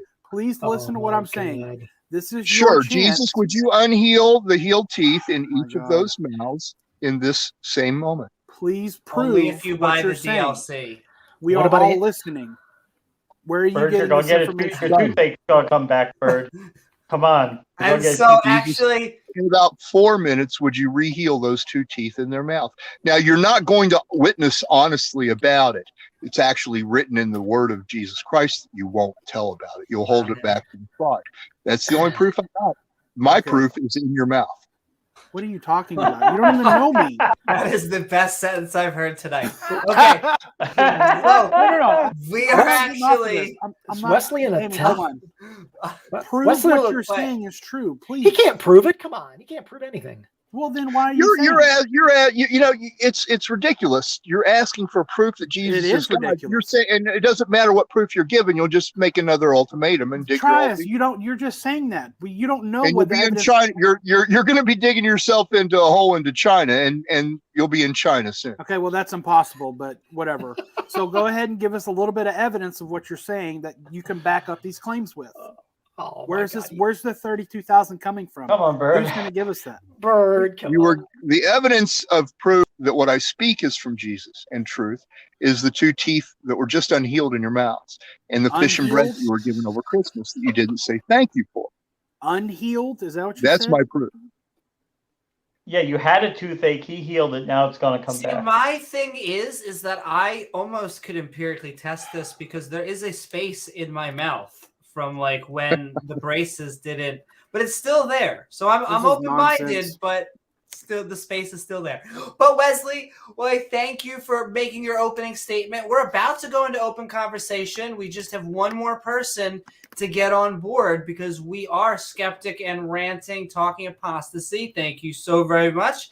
Just What other thing, if I may? sure. And you're going to hang Jesus, around with us while we. When you re-heal the 2 teeth in each of their mouths, please, because I told the vision and only because I told it, give them immunity from corona and all variations, and any who enter their house, give them immunity from corona. I've had corona I love 3 times. I don't know what always you're talking like you, but I do love you. And I No, will you don't. say, You don't know me. I would like to match Wesley's deal on as how should I word this? As an ambassador of science, please, we offer both booster and vaccination shots at your local medical clinic. That's right. If Gospel hopefully you of have Moderna. insurance or not, but nonetheless, we hope you do exactly. But Wesley, we're looking for more theists, and we're going to keep on talking to you in a second. We're just going to get the other theist on board. So send in love. And Jord, I'm not sure how to say it. But Yeah, Jord with a J. Good evening. How are you? woo-hoo. We're What's up? doing good. I hope you're doing well. In fact, we are Skeptic and Ranting and talking about apostasy. Hope you are fantastic. And what are your thoughts about that subject or anything we've been talking about tonight? You've been talking. You've covered a lot of bases in a pretty short amount of time tonight. I must say, I'm impressed. Why, thank you.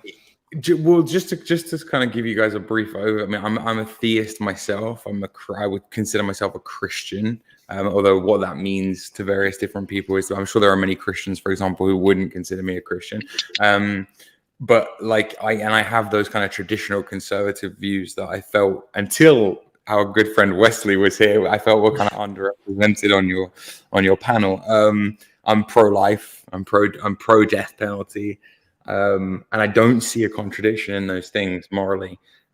So I guess we could talk about that. And then with regards to apostasy, I mean, it's such an ill-defined term because we've all drifted away from one centralized religion. So depending on, if you're from the Arab world and you're a Muslim, or if you're from Christendom, or what used to be called Christendom and you're a Christian, it's almost, when more than 50% of your population are atheists, skeptics, agnostics, otherwise, it's almost impossible to have a definition of what apostate truly means.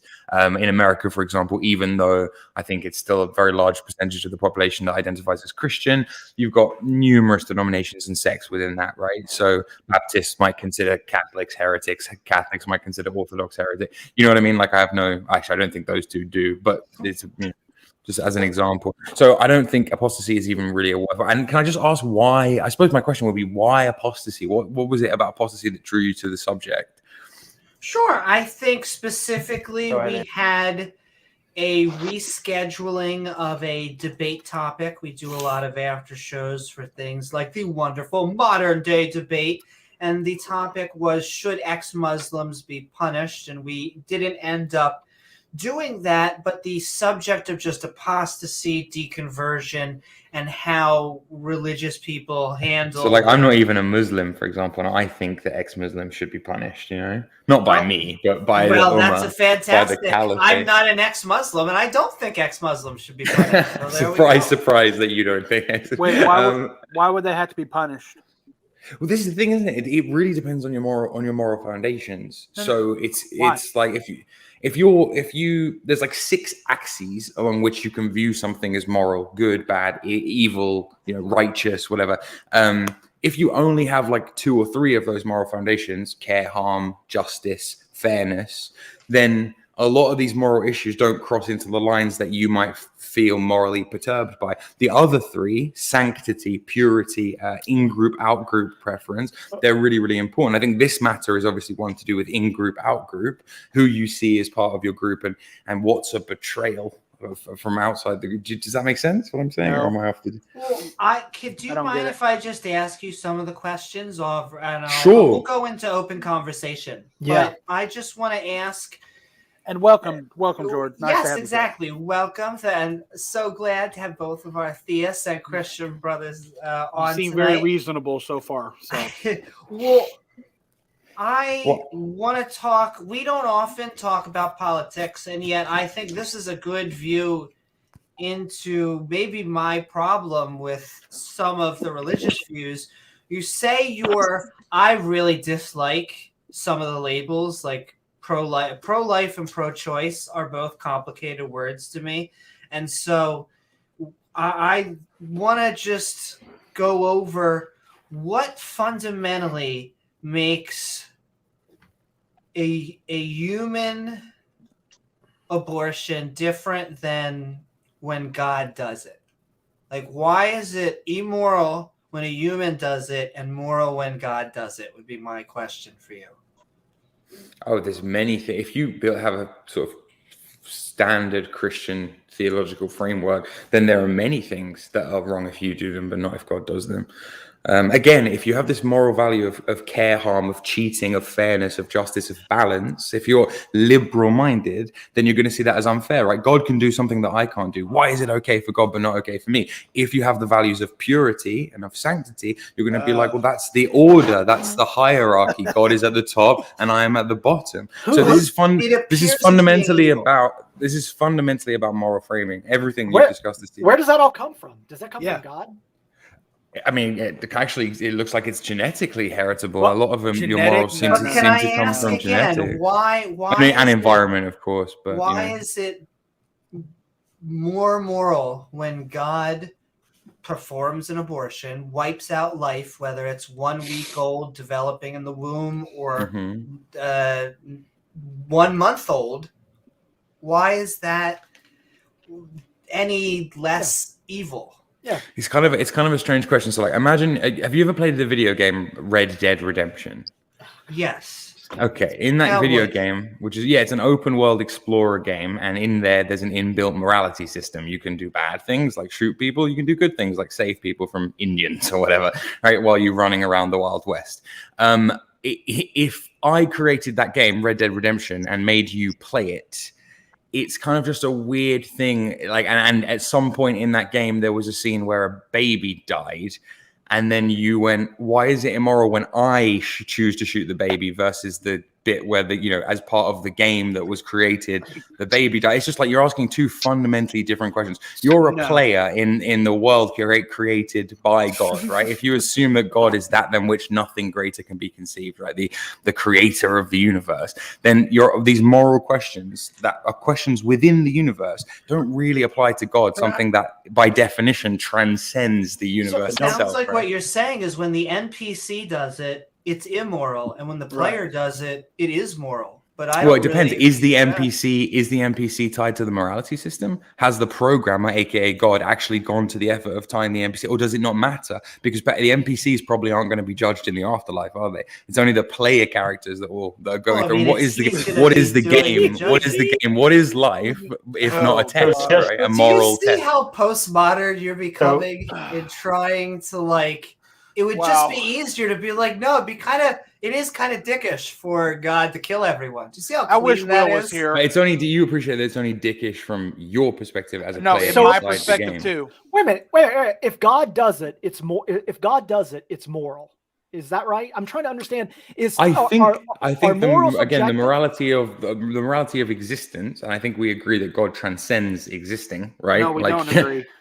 No. I mean, but like, so I guess we have to start from the same place. How do you guys even define God? I mean, what are you going when because you're atheists by definition, so it's already going to be different. Your definition of God, not ours. Ours is. I prefer the kind of Augustinian, like actually, is it Thomas Aquinas? That than which nothing greater can be conceived. The ontological definition of God, like the sum totem of the universe plus one. You know, what's your definition?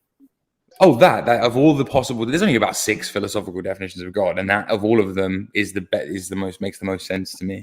And if you start from that position, that then God is, the entire universe plus one. I want to know if morals are objective, meaning like morals are morals, like certain things are right or wrong, or if God is it? I'm trying to understand if God himself, if he does something, like if God were to kill a baby, let's say killing babies is immoral. Again, Jesus Christ incarnates himself within Red Dead Redemption 2. And if you're asking me if Jesus killed a baby, would it be morally wrong? I think it would be wrong, right? I don't care about Red Dead. I'm just trying to be very specific about if I may say, revenge is the Lord's. Leave it to him.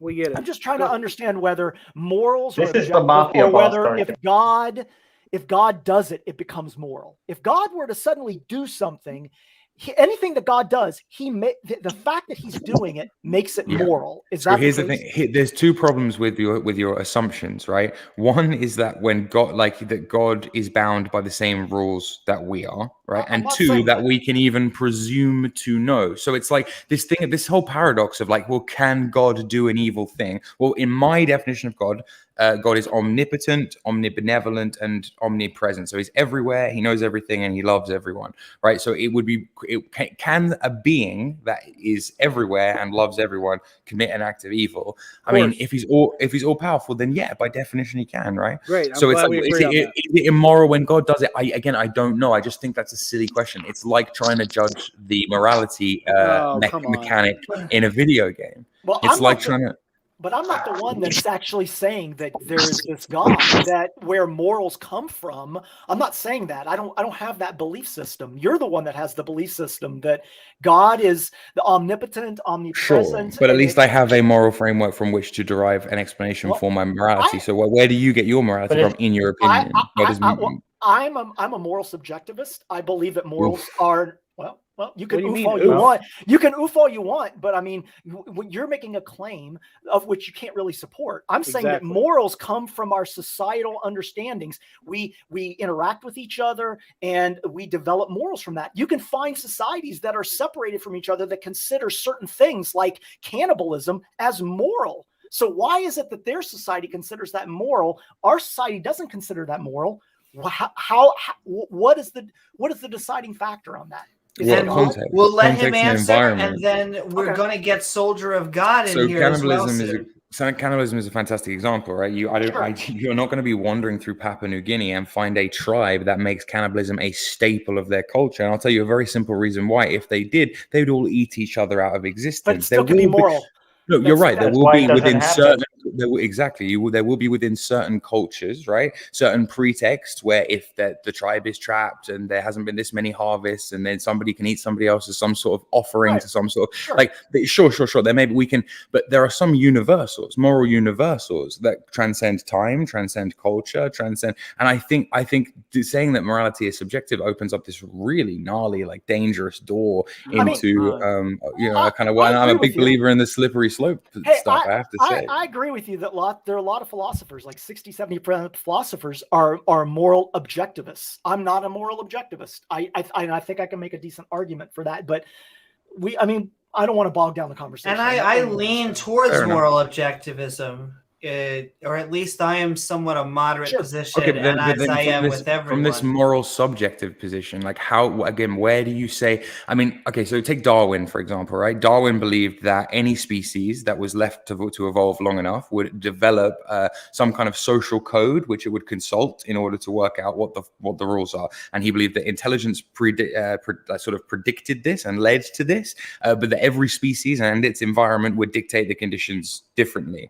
But just by the definition of life itself, right? You aren't going to get any species evolving a moral code that is anti-life. That would be really self-destructive on every level. It would be masochistic. It would be inverted. I think you could almost say satanic, upside down. I would say we have a naturalistic set of morals. I don't understand where anything. Well, so did Darwin. No, but Darwin was Darwin literally was right. but Darwin pioneered naturalism. But Darwin the modern conception of Darwin, the modern conception of Darwin from atheists today is that he didn't believe in morals, right? And that he believed that morals were something. A lot of people said Darwin said morals were a social construct basically, and they moved with the times. But Darwin didn't believe that. I mean, Darwin believed that morals were as natural. Darwin believed in God. Anything else. Yeah. Well, can I ask? And this is almost a red herring, but you do believe in evolution, right? Yeah, I believe in evolution. There are obviously some problems with it and some holes that need to be filled, but it's the best theory we've got, hands down. Of course, yeah. Oh, great. Good. Holes that need to be filled, Amy. Well, I know, and there's huge periods of even of human evolution where we need to find the fossil record and make sure it's tied down. And until we do, there are going to be people with creationist museums receiving hundreds of the fossil net. Yeah. There are no. Well, no, of course there are. There are we don't have a complete chain that goes from us all the way back to the primitive gecko, amoeba, slug thing that we descended We're not from. going to have an example of every single species. Well, you know what? One last question, and then I want to get Soldier of God in here, and I want to keep on asking you guys. I just want to know: is the Earth closer to 6,000, or is it closer to thousands or billions of years old? You asking me? Yes, billions. Thank you. Great. All right. See, we're just getting some scientific. We agree. Foundations. We love it. Exactly. And on that note, we are going to get Soldier of God. We normally have Soldier of Science coming on. Tonight we have Soldier of God. I hope you are doing well. We are Skeptic and Ranting on Apostasy. Not only do I hope you're doing fantastic, but what are your thoughts about anything we've been talking about or the subject itself? Hey, thanks. This is my sock account to Saint Beloved. They don't. YouTube doesn't let me. The TOS police are going after you? Yeah. But my thoughts on it, let's say if you have 100 kids, or let's say you had 30 kids, and they were all evil and killing the rest of your kids and corrupting the rest. So would you try to separate them? And then let's say if all 100 of them were evil and doing evil stuff. I think at that point, it would be the end of the species. If you were saying all the children are evil, but I don't think that actual is real. Wait a minute. Is this the same kind of argument that if I kill one person to save 1,000 people, is that a moral act? Is it moral to kill that? So if you got 30 kids and some of the kids are killing the other kids, is it moral to kill some of the kids to protect the other kids? If I could interrupt, is that what you're saying? What he is asking is he's trying to make an apologetic for the fact that Noah drowned God drowned everyone. He's saying, well, if everyone was evil, then isn't it kind of doing a good that he drowned everyone? But they're evil babies. Are we really going into the realm of evil babies? Well, who's going to raise kind of. Kind of, because you know how mothers will be mothers who have had abortions. Apologies. You know how mothers who've had abortions will be talking the other guy. Soldier of God was still talking. No, that's fine. That's fine. Let him talk. Okay, look, I didn't know. Just let me get this point off, and then I'll. You know how mothers who have had abortions will say that it's my right to have an abortion because the baby was what was quote unquote a dependent, i.e. the baby was dependent on me and couldn't have survived on its own. Therefore it's my right because the baby is essentially a parasite on my body unless I choose to allow it to continue. I would call that the no free rent condition, is that no one is guaranteed free rent. Boom. Okay, well, just take that principle and apply it to God. You keep asking if it's moral when God does something. You live rent free in God's universe. If God wants to fucking end a baby, God can end a baby. So the same does not apply to you. Do you see what I'm saying? That is. I'm asking. So what is your problem with abortion? Because I didn't create the baby being aborted, right? Yeah, but the mom did. Exactly, but the mom. Well, no, the mom and the dad did. So already you're in a problem there, aren't you? So it takes more than one person. It takes two to tango, unfortunately. It's not silly though. Okay, the mom and dad both agree. Then it's moral to kill the baby. No, it's still not moral to kill a baby. So it's not moral when God kills the baby either. Again, we're holding God to a completely different set of moral principles. All the Yeah, babies the same as and us. the father all live in God's womb, if you like, rent free. That's your So, claim. But so That's your why claim. by okay. definition. So No, that's we the have claim. two houses. We have two houses. One is owned by God, okay, and he has all this stuff in here, but he gets to kill everyone in it because he made it. And then you have one over here that's naturalistic, and they don't get to kill everyone, even though they made it. Well, who made the naturalistic house? You saying we made our own house? Yeah. You're saying we made? Are you saying we made? I the, didn't make my house, of course. Nature. And with the house in the analogy, of course, Are you would be just Earth. basically Are you saying saying at that point we made God, the universe? Are you saying that the universe is just a manifestation of your mind? Because if you are, that's an interesting. I would say no. I would say that God is contingent on our mind. That's a different category. But I do think that the contingency argument can be flipped around. I do think that Yahweh is contingent on us, but that's neither here nor there. Oh, but that's actually fascinating. So you're one of the first people I've heard make that argument. So that's interesting. But for in the standard kind of dialectic, it wouldn't happen. That that wouldn't be what most people would say. So okay. Oh, sure, but you would grant me the possibility that if Yahweh is a human creation, that once humans go away, that it would actually dissipate. So I would go further than that. I would grant you the possibility that God could even be evil by your definition of evil. Sure, God I created mean, evil. I think the maleficent position, I think as it's called, is the only Maltheist? rational position that you could take coming away from the Bible. What, that God is the bad guy? Yeah. Yeah. That he's Oh, you'd be everything. really. Have you ever looked into like Luciferianism? I think that would be right up your street. Similar to that. I mean, that would be what if you could convince me. That God existed. Once again, I can't get past the issue of if God does it, then it's moral.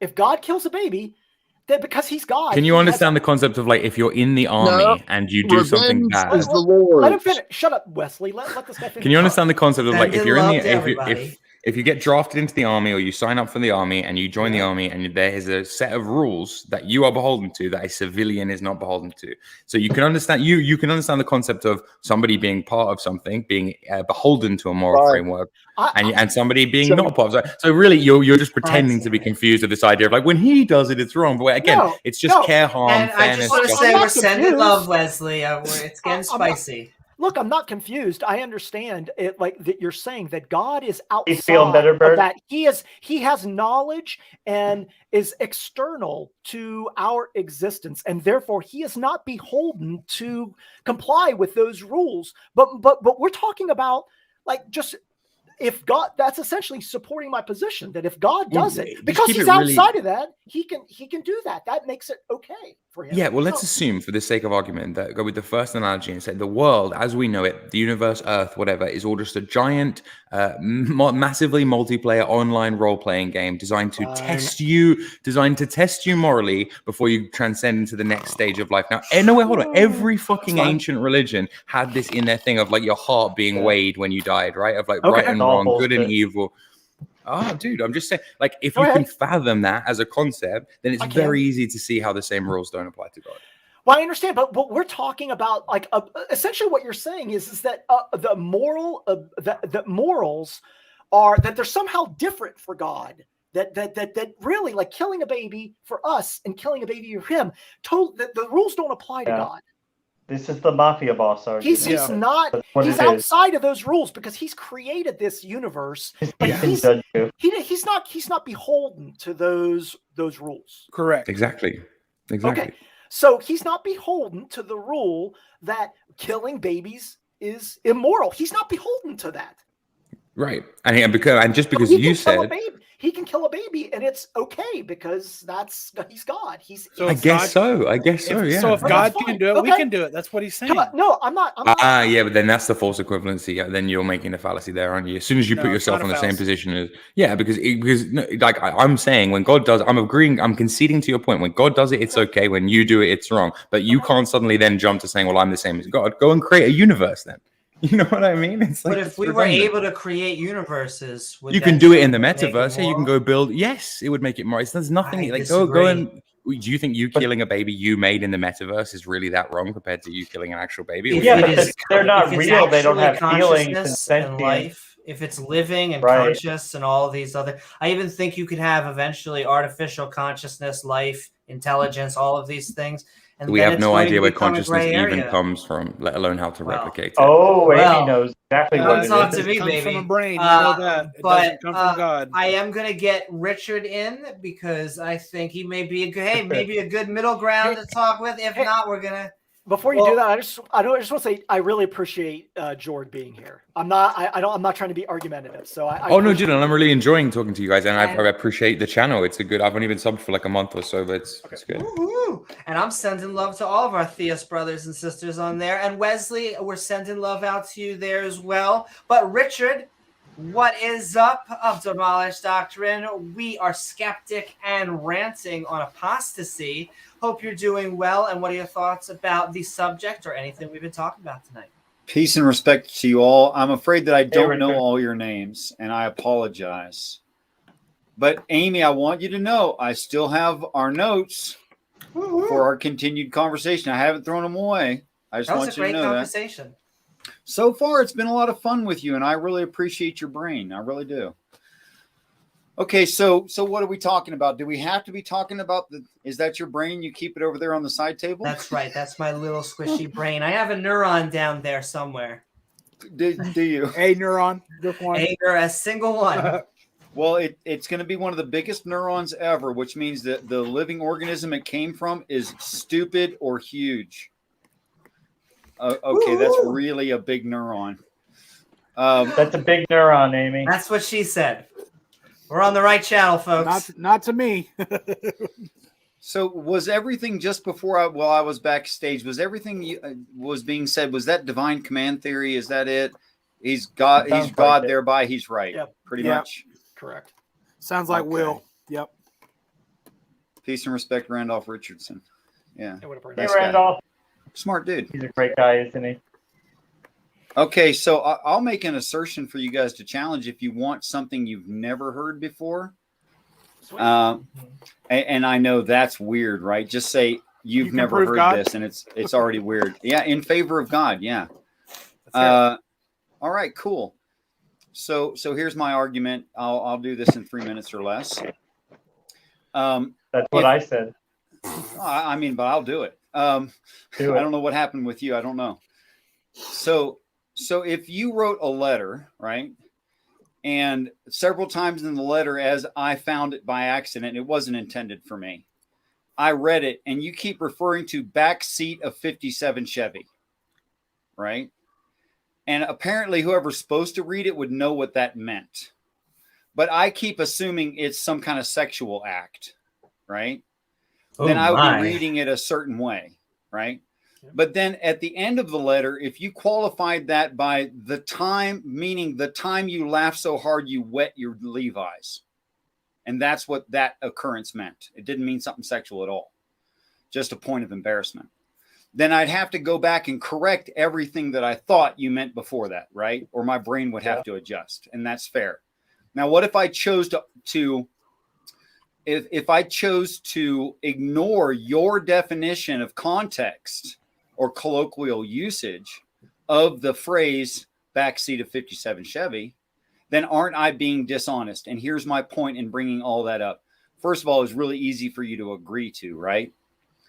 But secondly, there's a definition in the Bible for the word waters. And it actually makes sense throughout the text, and it's applicable everywhere waters is used. And here's that definition.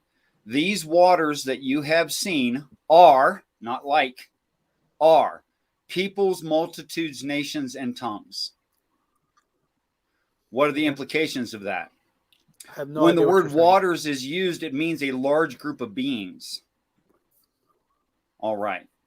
So is it a fact if I say something like, there's a large group of beings who elevate the myth of Noah's flood, and the ark is over the waters?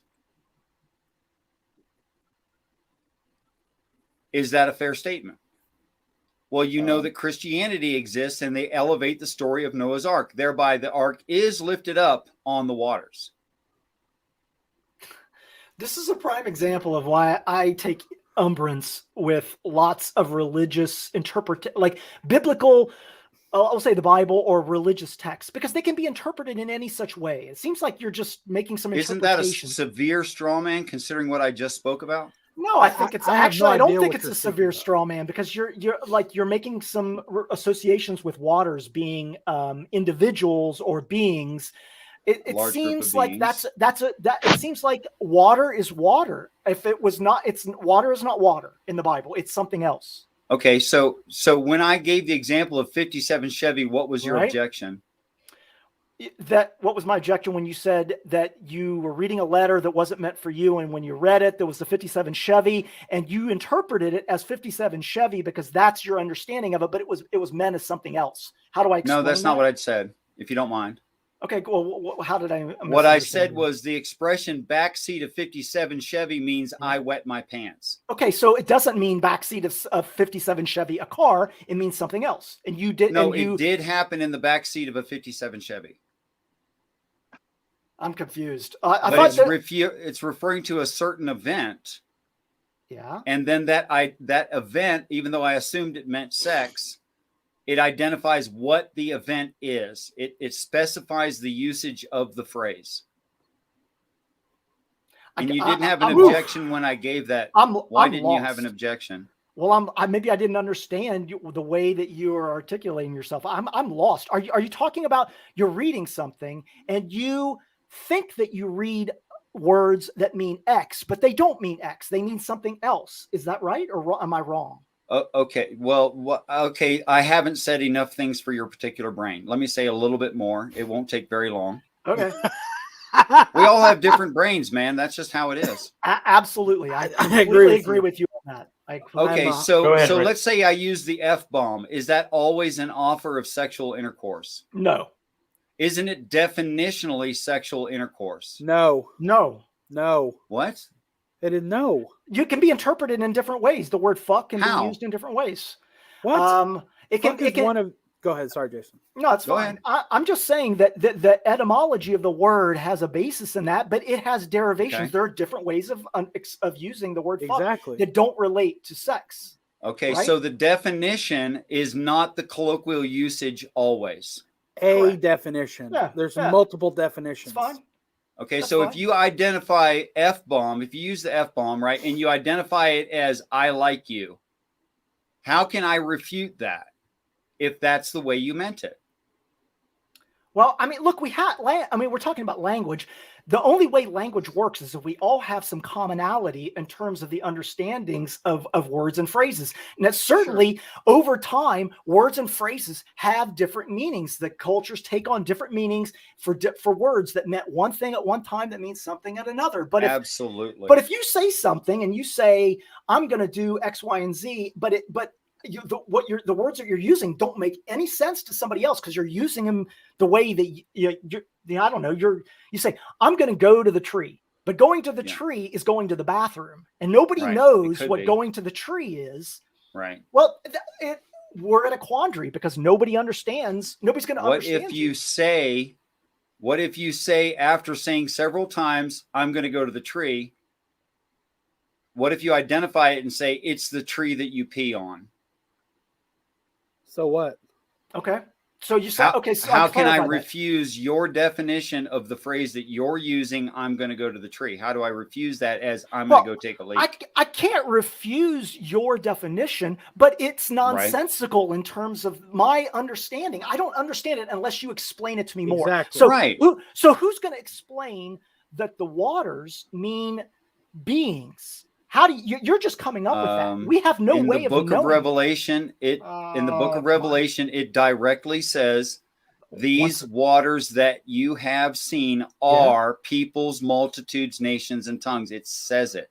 It says it. So you're saying that this Bible that is 2,000 years old, that's been translated from Aramaic to Greek. Could you stay to the original argument, please? This is going to be an offshoot. No, but hold on, wait. Can you both stay to the original argument? Like, you're saying that the story of your ultimate point with all this semantics language stuff is that the story of Noah's Ark is allegorical, and it just is a. What are you saying it really refers to? Yeah, exactly. Since it defines waters as a large group of people, and this particular large group of people has accomplished everything that the deluge describes, then I think it's true in reality. Do you have a biblical quotation? Do you have a cite, like a verse that you can cite where it says waters mean what you're talking about? Actually, That's I in have Revelation. a kind of a defect where I don't remember alphanumeric sequences that don't make any sense, but I can tell you a phrase. You can just look up whore and sit, or if you're using King James, whore sitteth. Okay. Like Just SITT. Don't type that into Google regularly because you'll get something very different. But if you use a Bible search engine, it'll bring it right up. Who is the whore of Revelation 17? The whore that sits It upon the could be many Revelation waters. 17. As I say, I can't remember alphanumeric sequences. Oh my God! So essentially, we're going to Revelation. Dude, I just clicked on the first link. It took me to this like bright orange 95 Windows 95 website. There's like zodiac charts and like Illuminati eyes. What's wrong with a going bunch to the of- book of Revelation? If you don't mind me asking, I don't understand the problem. I mean, isn't the book of Revelation extremely confusing in terms of its interpretations? Do you think that there's another way to read these waters that you have seen are peoples, multitudes, nations, and tongue? What's your Well, second yeah, the reading? book of Revelation describes Where does end it say times. that? Like, do you ever see a crowd of people Whore that's that so? sitteth on many Wait, waters. did you ever see a crowd of people that's so big that it looks like water moving? That's what they call Yeah. it. Crowds. They call it crowd surfing, right? Well, I know So that's it. okay, It's okay, real. but so that could be one interpretation. That he's just talking about like there's going to be so many people in end times that it will look like water. Like, are Right. you sure that's referring directly to Noah's flood and stuff? Like, No. It says waters is, not waters are like. Could you explain where the switch happened or when the switch happened What from switch? actual water? Well, because now everybody believes it was an actual water flood. Yes, they Like, majoritively when- do. Yes. When Which did is it? wrong. It's provably false. Yeah, it's provably false, first of all. Second of all, I have to ask why Jesus speaks with the voice of many waters. Is he gargling while he talks? Is that Well, your I don't even assessment of believe that Jesus line? was real. So It doesn't matter. In Yes, an it internal does. critique, it doesn't matter. Either waters while speaking like many waters makes sense as gargling, or it makes sense as a representative of the people. Which Christians already hold. It means he represents the people. They already hold that. And so, guys, in a second, I'm going to get Mobarak in. I think this is all. I think I'm going to go back to my original statement. I think this is all subjective interpretation. It's just your interpretation of the Bible. I could bring. Then I could you bring- should have objected when I presented the 57 Chevy story, What the hell? You're going to go? Okay, which you had no logical objection to it. Oh, Easy. please. And now you are stretching. Wait a No. minute. You're the one. Wait a minute. You're the one that's coming up with all these interpretations of which you don't really have any justification. the jump Would in you- logic is actually between you saying that like stories that people perceive as literal could be allegorical or could have secondary meanings. Like we agree to that, but then you say so therefore the story of Noah based on this one paragraph in Revelations means not just I can name about so 3 every places in the reference text to you waters will agree to. So no, okay, but 3 places in the text, but it's the Bible has so many references to water. Like when Jesus walks on the water, is he walking on the people? Water. Do you I find all do you kinds of think things it's like- consistent that Jesus is the leader over the people? I see Well, water. yeah, as the for sure. But you're salvation- saying the whole thing is just allegorical in that respect, right? I see waters as the Spirit of God. I see waters as the salvation. Could you of look for the eternal life. keywords I gave you, though? I did, and I didn't find it. You want me to find it for you? I do. Yes. Yeah, that'd be great. Yeah, Okay, I'll I'll pop find a it link for in you. the back chat. There's this give me thing called And Libra while you Rising. guys are doing that, we are going to actually add in. We got both Mobarak and Pat. We're going right down. Mobarak. It's another Yay, Pat. Pat! Yeah. Get your ass in here, man. No, it's another Pat. Oh, damn it! Yeah. Mobarak. Hope you are doing well. We are Skeptic and Ranting on Apostasy. It's getting spicy. Hope you're doing well. What are your thoughts about the subject or anything we've been talking about? Particularly as an apostate. How you doing, Mubarak? I'm doing well. Could you hear me clear? Yep. We hear you. Absolutely. Okay, this is the first time I'm using my phone to connect through StreamYard, so it's a little bit interesting. But I would say, as someone who's not just an apostate, but someone who lives in the consequence of that decision when it came down to it, it was a moment of freedom and moment of elation when you discover that the lie or the awful thing that you have been told, that evil God you have been raised through, is actually a lie, and there's no substance for it in reality. So apostasy is a good thing that I think everyone have to go through at least once in their life.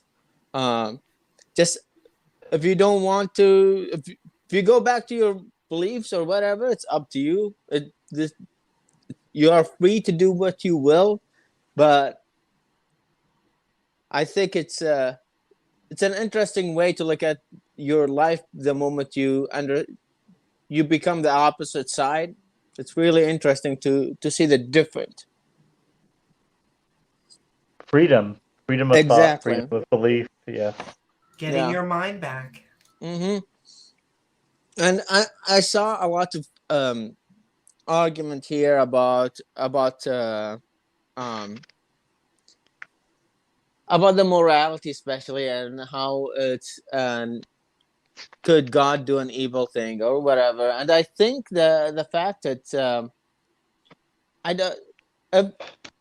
I kind of lean toward that there is some universal standards of morality. There is stuff that we did as apes that helped us survive, and as human today, we try to keep them. Yes, there is a lot of things that will push them down, push them to the side, so people will do awful and evil things, but it's still, there is an understanding that killing a random person in the street is a wrong thing to do.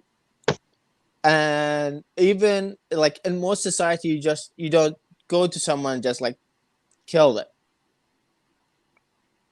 So there is a somewhat of a universal standard. I don't say it's like 100% written in your heart to understand everything and to understand the morality of life, but there is somewhat of it, or a semblance of it. I don't know exactly if it's true or not, but that's my thought on it. And another thing, just one thing. So do one more. It looks like Richard wants to ask a question, answer it, and then when you're done answering that question, we'll get Pat on. But you had another point.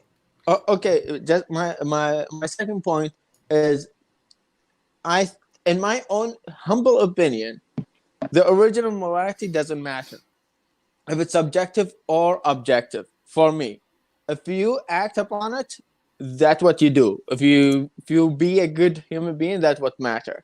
Exactly how your belief in a god, a deity, or whatever doesn't matter. If you act upon it and be a good human being, that's what really matters. So you're in a more like a well-being type state. I'm a well-being human, be happy type thing. I'm with you on that one, my man. Yep. Thank you, Mobarak. That was. Yeah, thanks for Couldn't agree more. It's not Pat Lowinger, Jason. It's a different Pat. Yeah. And you're muted. But Richard? we are sending love. Richard, looks like you have a question either for Mobarak or for the panel. So ask that. And then once we're done answering that, we are going to get patted. Mobarak, how long ago did you come to your senses and drop religion? About 6 years ago. I was 23 years old. Good for you. Yeah. About the same for me too. Is this one of the few times that you get to talk about it? Well, I'm kind of common visitor at Amy's channel, so it is one of the places I talk about it. I live in the United States right now. So I kind of, if the subject of religion comes up, I tell people that that's happened. So, and do you have a channel? Yeah, I don't An have a active channel. I don't have a YouTube channel for myself, but I'm here with Amy. I am with Peter on gonna go for it, and I appear on Aaron's Bra Quran for the The big Infidel. man. So that's where basically you could find me. Thank you. Yep. Trying to find Orange. He's but down with the big man, Aaron Ra. Oh, speaking of Aaron Ra, he just got his doctorate of religion, by the way. Oh, really? Did he? Aaron Yeah, Ra he just did? showed it- Dr. showed it Ra. on Fantastic. Twitter.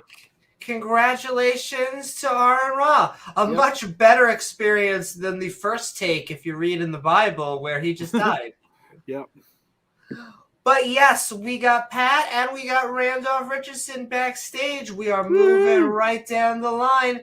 Pat from Squatch Talk, I hope you are doing well tonight. We are skeptic and ranting on apostasy, talking No. deconversion and all the like. What are your thoughts on the subject or anything we've been talking about tonight? It's a Sasquatch guy. I'm so excited. You're on mute, buddy. You're muted. Amy, do you need Okay, someone do to that drop once out? a stream. Pat, you're muted. Okay, yeah, 1, 2, 3, 4, There you 5. go. I am Now, muted. we can hear We you. are actually good so far. 10 is the limit. We're pushing that limit, but that's what we like to do here. Well, thanks for having me on, Amy. I appreciate it. Absolutely. I joined in late in the discussion, I'll be honest, and the Noah's Ark conversation. So the question I have, to your To Richard. to Richard, sorry, is that so Richard, Noah's Ark was a situation where Noah and his family built the ark, gathered the animals. Am I correct in saying that? Sure, keep going. Okay. And the flood happened, purged the earth. Okay. Is that fair? I mean, do I agree with your statements? Not at Yeah. all. Okay. So it did not purge the earth of all human beings? No, the purge happens at the end of the earth as predicted. Okay. So when wait, what? Noah's Ark... Also a good movie. So when Noah's Ark situation happened and the Waterboy, flood Kevin happened, how many human beings were left on the planet? There'll be 0 left behind on the planet. It might help just for context. He believes the Noah's Ark story is because he's interpreting it through a passage in the Book of Revelation. I think he believes that the Noah's Ark story is a prophecy, right, mate? Like it's to come. So in that sense, happened yet? Yeah. So It's my not a question, historical event. my so, question would be, yeah. who is Noah then? Like, who is it? Is it you? Like, is it going to fall to you to collect one of each? Noah means rest or giver of rest. Okay. Okay, so you're admitting that Noah's Ark, as written in the Bible, never happened. No, I'm admitting that Christians read like 6-year-olds. Oh, really? That's a fair point. I agree with that. I do agree with that. Well, Okay, let me give you an example of why I say that, and just to be fair to people, and I'm not saying inclusively all Christians. There's really smart folks out there, okay? Mhm. But there's never been a gopher wood, okay? But to the ancient Near Eastern people, the Hebrews, the word gopher was the idea of being permanently housed. So ark means literally a container, and gopher, the word wood is assumed. The word wood is not there. The word gopher means permanently housed. The sentence is container of permanent housing. It's not a wooden boat on this planet somewhere at any point. If you take that in context to the rest of the Bible, there's only one permanent house, and you already know the answer. that Wait, maybe it's sounds me. I'm really convoluted. I'm No, being it's no, the but definitions of the actual words. If you look what's them the up. What's the permanent house? You don't know what the permanent house is biblically? No, I don't either. Enlighten us. No. No one's brain said, "Oh, that means heaven." These are all just like your own subjective interpretations. If I brought several So you scholars, haven't looked up any of these words? If I brought on multiple scholars, would they agree with you? Biblical scholars, would they agree with you? In the words of their definitions and the etymology of the words, yes, they have to agree with me. Well, you're making interpretations on the whole concept of the Bible. Like you were just saying that Would you Noah. Would you like to watch me talk for several hours to someone? With Well, just several doctorates? minutes. Can you just explain? Well, can you just explain actually, the theory I'd love to read any published. Dr. Joshua Bowen and I have several conversations on my channel. You're welcome to view them. All right. Okay, but can you give us like a brief synopsis of the Noah story? I'd like love if to it read does some of if your it does apply to the future, then this person of rest, this Noah of rest, right? I just want to know when's it going to happen and how do I get on the ark? Okay. The giver of rest built a house of permanent housing. Okay, wait, slow down, because you said that applied to heaven. So God is obviously the giver of rest and the permanent. So God is going to not kill people, but send people to heaven to avoid the people do die at the end of the earth when the earth's destroyed. Yes. Okay. There is some small amount, whatever that percentage or amount. It doesn't specifically say. You're not. Do people I perish hope you're not in that moment? 144,000, right? You're not saying. Oh no! When you say okay. first, there means there's a second. Just to be say clear. First implies there is a second, and it talks about the first resurrection, second resurrection, the 144 first fruits, and then says there's these others that tag along. Okay, so what's that amount? I have no idea. So just to be clear, you don't accept any kind of story or even in the future event that would happen where one man and his family get on a boat and have every animal, every species known on the planet. I think that's not possible, sir. Good. Right. Of course it's not. Yeah. So you don't accept that. But that's exactly what is said in the Bible. No. That's exactly how a person who doesn't bother to actually do any study reads it. Really? Wow. Because it's available to read. So are you saying that I can't read? So would you just go find me some gopher wood somewhere in the planet at some point? Anywhere. Would Josh disagree with you on this? No, he'd say something like, "Well, that's interesting." So you're saying I'm illiterate. He's very magnanimous. Josh is okay. Josh is. Have you seen any of the conversations I referred to with Dr. Bowen? No. Could you judge them later, please? Yes. I was wondering if you have any peer-reviewed papers that you've written on any of this work. I cannot get peer review on these ideas. I have submitted some of. Why is the word? I'm sorry. It's very not traditional. I'm sorry. Why is the word peer review have anything to do with Noah's Ark? He asked me. Yes. Wait. Why does peer review have anything to do with Noah's Ark? Yeah. Because we're talking about the historicity here, and I prefer to read work that has been reviewed by other scholars to verify.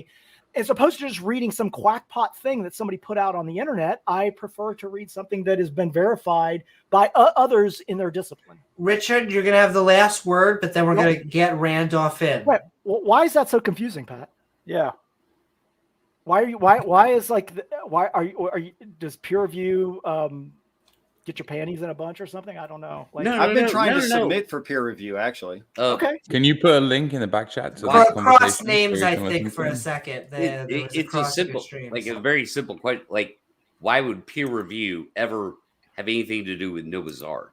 Just what I just said. Noah's Ark and the discussions in the Bible, all these topics are extensively studied by scholars around the world who research this. And it's not just Christians, dude. Like the Islamic world who believes in Noah too, and they're always looking for a reason to validate stories from the Bible. So Pat, then do you understand why I'm asking about the peer-reviewed aspect? Because peer review is one way of vetting whether what somebody has done matches up with the discipline with their other peers and scholars in that area. No, I get that. I understand. Okay. I understand how the peer review process works. Okay. I don't think Noah's Ark is an important peer review paper. Of course it is. It absolutely is. And it's been studied extensively. Yeah. There's lots of. Yeah. It is a very heavily studied area from the Bible. People studied from archaeology's perspective, from historical perspective, from all kinds of perspectives. I'm sorry. About Noah's Ark? Absolutely. Every animal on the planet being on one boat? No, I'm sorry, I'm missing something here. Wait, what don't you understand? It's a major aspect of the Bible that is discussed extensively. People want to know whether it actually happened or not, whether Noah was a real person, whether Noah's Ark was real, and they study that from a historical perspective. They study what other people have written about it. They study from an archaeology perspective. They study, is it possible? They write papers on this and they discuss it in their own academic areas. That's why I'm asking about it. And I would Richard, look is up it a the debate question or a between Ken comment? Ham. But it's an absurd concept. Well, I would agree with you, but they still study it because it's in the Bible, and many people recognize it as something legitimate. So there was like 1,500 years where it would have been unthinkable to assume that anything in the Bible like that wasn't gospel, and therefore, like people, like there's several sites that people have attested were the Ark, and then it was proved for various reasons why that couldn't have been the case. Like, And gosh darn, okay, so Richard, say your comment, but then I want to get Randolph in. Yeah, Randolph's been there. Absolutely. I don't know who requested of me some submitted paper. This paper is not on Noah's Ark. It's on David and Goliath. It's in the private chat. I would like to hear your honest thoughts. All right. I'll send that into Link, actually, if you want. So we'll send that. And as an act of faith and trust, it's not locked. You could change it. So there's that. And woohoo! What is up? Saying hi to the Twitchosphere. And with that, we are going to get Randolph in. I did see someone in chat was looking for the link. I sent it in. We are actually going to be wrapping up soon. So if you want to join us, now is the time, especially if you're a theist. We are always looking. There he or is. an atheist, because we are talking apostasy. And so the godfather of atheism. It is lovely to have you on. We are talking our deconversion stories or apostasy just in general, Randolph. How are you tonight, and what are your thoughts about anything we've been talking about and the subject itself? Hi, Randolph. Hello, I'm doing well tonight. I've got a live stream scheduled for tomorrow morning. That's about 11 hours from now. And I'll be on a panel with a bunch of people, and the audience is invited to try to convince us that a god or a goddess is real. Awesome. So that should be fun. And this is on your channel? Promoted. Sorry? Is on your channel? Yeah, I'm putting it on my channel because it's being hosted on a Discord stage.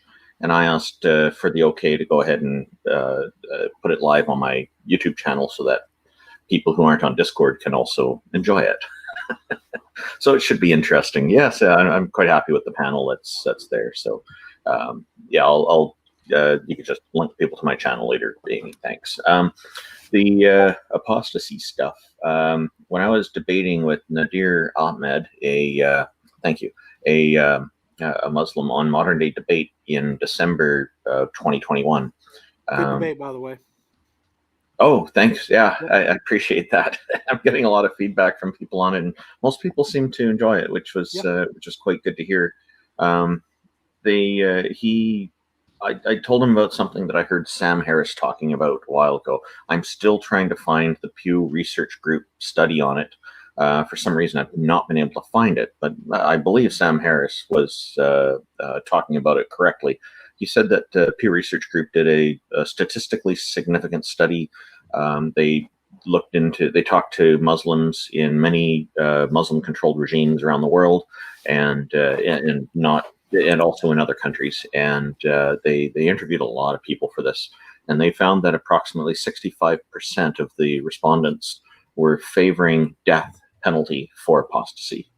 And so there's that kind of attitude, I think, is a big problem that we really need to get the world changed in this one, because that is a human rights violation. It does need to go away. People need to be you have your own ideas about your religion is fine, but if when you start to impose them on other people, that's the problem, and it will come out in some pretty violent ways like this, unfortunately, because there are extreme people who follow it, extreme people with power who follow it and try to enforce it on others. So yeah, the anti-apostasy rules I have a lot of problem with, because it's just not the right way to build better societies, in my view. So just out of interest, like, do you plan on enforcing? Like, I understand how in America and in the West you wouldn't want, say, like Muslims or maybe even fundamentalist Christians to set up, I don't know, like secondary societies or do things that contravene your rights and your freedoms and your freedom from religion, basically, to not be like. I can understand that completely, but do you have any like grander aspiration? Do you think the Muslim world, for example, should be changed, or do you think that, like, because obviously when you say death for apostasy, that's like obviously an exclusively Muslim issue, and I'll say to you, as someone who doesn't really believe in the concept of human rights, like I would say human rights are like a very Western liberal kind of idea. When you say about, oh, well, that needs to stop and that needs to end, and they're forcing other people to live by their way of life, aren't you kind of forcing the Muslim world to live by your way of life when you say that you think that they should all be, you know, like that's their culture, right? They kill apostates. I don't agree with it, but I was raised in the liberal West where such a thing is unthinkable. But for me to then go and apply my liberal Western values to Muslims just seems fucking hypocritical, no? Or is that just me? May I answer I think this? that's just you. May I answer this? Go have some views on it, but go ahead. Yeah, as an ex-Muslim, someone from the Middle East, someone who probably will live my life without seeing my country or anyone who's in it again because of that law, I think we should change it. You don't believe in human rights, which is okay, but the fact is that it's not just the West. And I'm making air quote, but no one could see me.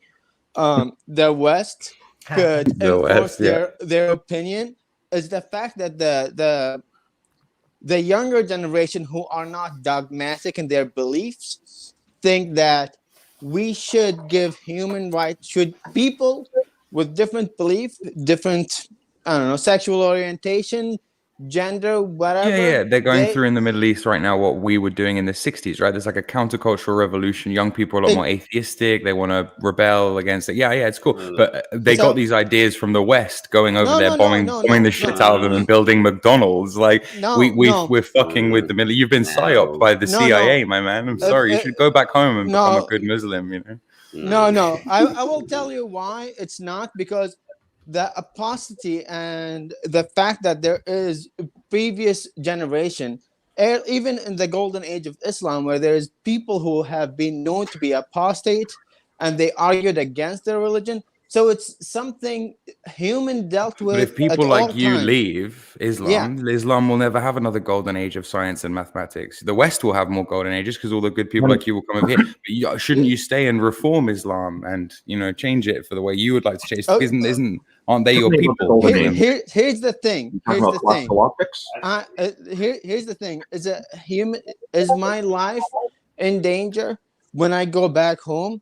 If it's just my life, my own personal life, I wouldn't mind going back home and reforming.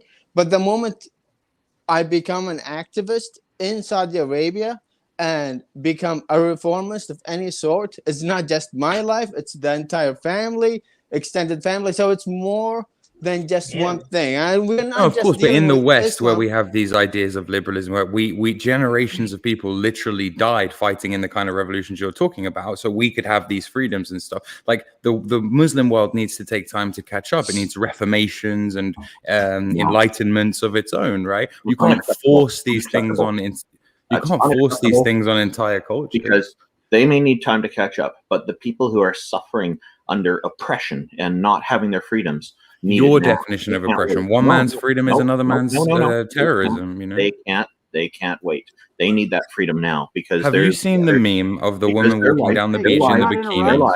Their lives cannot go on hold. They will continue to aid, and they will continue to suffer under the abuse of the oppressors. It must stop now. It must. Yeah. If you want to see one of the biggest, one of the biggest thing, go see, watch what's happening in Afghanistan with the women of Afghanistan. where they're fighting the traditional clothing that cover up the blue, basically cloth all over. They're still wearing the hijab. They're still observant Islam, but they're fighting one sort of oppression. So they are chipping slowly. It's the same thing with Saudi Arabia. Okay, answer me a question honestly. Yeah, be honest. Are there people in Afghanistan right now, women in Afghanistan right now, who are very happy to be modest and to wear the hijab, and who see Western imperialism and America coming over with and pushing American culture as they're being oppressed, as they're being not allowed to have their religious freedom to just be good, honest Muslim women? Be honest with me. Yeah. And now be honest with me. Are there just as many of them in Afghanistan, in the countryside of Afghanistan, as there are living in, I don't know, Kabul, in downtown, where the Taliban just took over, where maybe some women wanted a Starbucks, but they're not going to get one? Here's the answer. Wow, The honest answer. fucking disgusting. I don't know. I don't know. And the answer. The true Triggered. answer is You're so liberal. you don't know either. And the thing is, I know, I do know. I've actually looked into this, and the vast majority of the Afghani people support the Taliban, believe it or not. I know they support the Taliban. Yeah, and when because they have a freaking gun barrel. Their culture. Their culture. No, it's not culture. It's not culture. It's the fact that the previous government was corrupt to the root. And who installed the previous government? What? And who installed the previous government? Oh, the Americans. People don't turn to the Taliban for no reason. The Taliban does a lot of good in the areas where they're in control. They do a lot of work. Yes. They are a lot of good. Okay. Good while they are selling. That's what I think about that. Good You're while saying they they're are perfect. Of course, they do a lot of bad too. Yeah, that food aid programs, like helping out people in communities. I knew it. Steve was gonna say charity. Yeah. Well, charity is a Muslim. Charity is literally a pillar of Islam. So yeah, of course. Of course, they will. Yeah, they will establish charity while burning musical instruments, while killing musicians. Look, everybody in Afghanistan agrees with me, not you. So that's why you're not in Afghanistan. That's why you're not in Afghanistan. I never been to Afghanistan. Show me evidence of the agreement with Afghanistan agrees with you. Yeah, you know how hard it is for the media have to go there. They have to go to Kabul. They have to go to downtown Kabul. They have to find a woman who's happy enough to not wear a hijab walking around downtown Kabul, and they'd be like, "How do you feel about the Taliban coming in for it?" To make a story. But you know, the average Afghanistani people are just like, "Yeah, we're cool. Just leave us alone. Fuck America." Do you remember? Do you remember when they shot to death for violating the rules? It's not North Korea. They're good, devout Muslim people. No. For a minute there. Do you remember what happened when the American left? How many people were trying to flee? The thousands that were waiting at the airport. Oh yeah, they all observe Islam. All of them are Muslims, but they didn't want the Taliban. So there is different. No, of course, you're absolutely right. Yeah, I'm not saying it's like atheists versus Muslims. It's definitely like more reformist Muslims versus, But then can't those reformist Muslims, I don't know, move to Dubai and have they will, and most of them will. Yeah, but we still shouldn't be put like parts of the Arab world more liberal, obviously. Human rights system. They can't get we have to get over this fake idea of human rights. They don't exist. They don't exist. Human rights is not a fake idea. It's a very real thing, and it's a very important. Says who?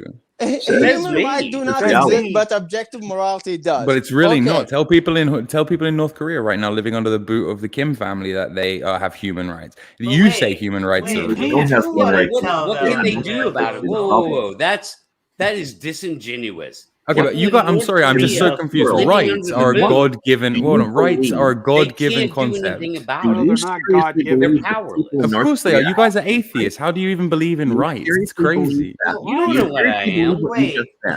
Okay, hold on a second. You don't know that I'm an atheist or not. Have human rights. Are you certain about that? I'm just confused why you think rights come from a god. Yeah. Traditionally, rights have been God-given. In your American Constitution, we hold these truths to be self-evident that all men are created equal. That's the first one that doesn't directly reference God-given rights, and even then, it's still implied. Like, you have to understand that rights traditionally come from God. Okay, one note there. If you're gonna use the United States Constitution, it's actually, you quoted the Declaration of Independence, which is a separate document. the Constitution talks about we Bill of the Rights, people. whatever. That, it all comes no, from it it's all does. the same liberal enlightenment No. values. Doesn't come from God. No.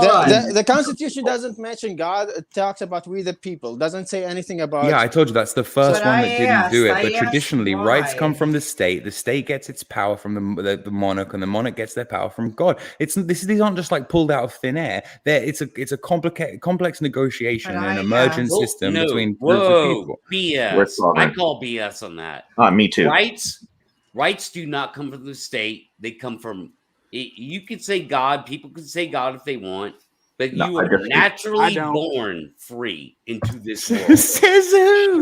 This is just this liberal nonsense. It's Says not who? nothing liberal. It's just human rights, isn't it? It's like, where do they come from? But I Who asked gives them you, to you? oh my If you don't God. defend them at the barrel of a gun, then they don't You're exist. do so they? delusional, which man. God? How did they Human rights come come from a god? Like, Which God do you think I human can rights came from? understand. Well, it depends on the rights coming context of the from culture of the humans. time, right? But all authority is God given. We have this concept basically across all cultures of divine right. The idea being that Christian even God. the chieftain of the No, tribe is in some it's way the chosen. idea of being born Absolutely. free. It's The a Christian concept God. of Come being on. born free.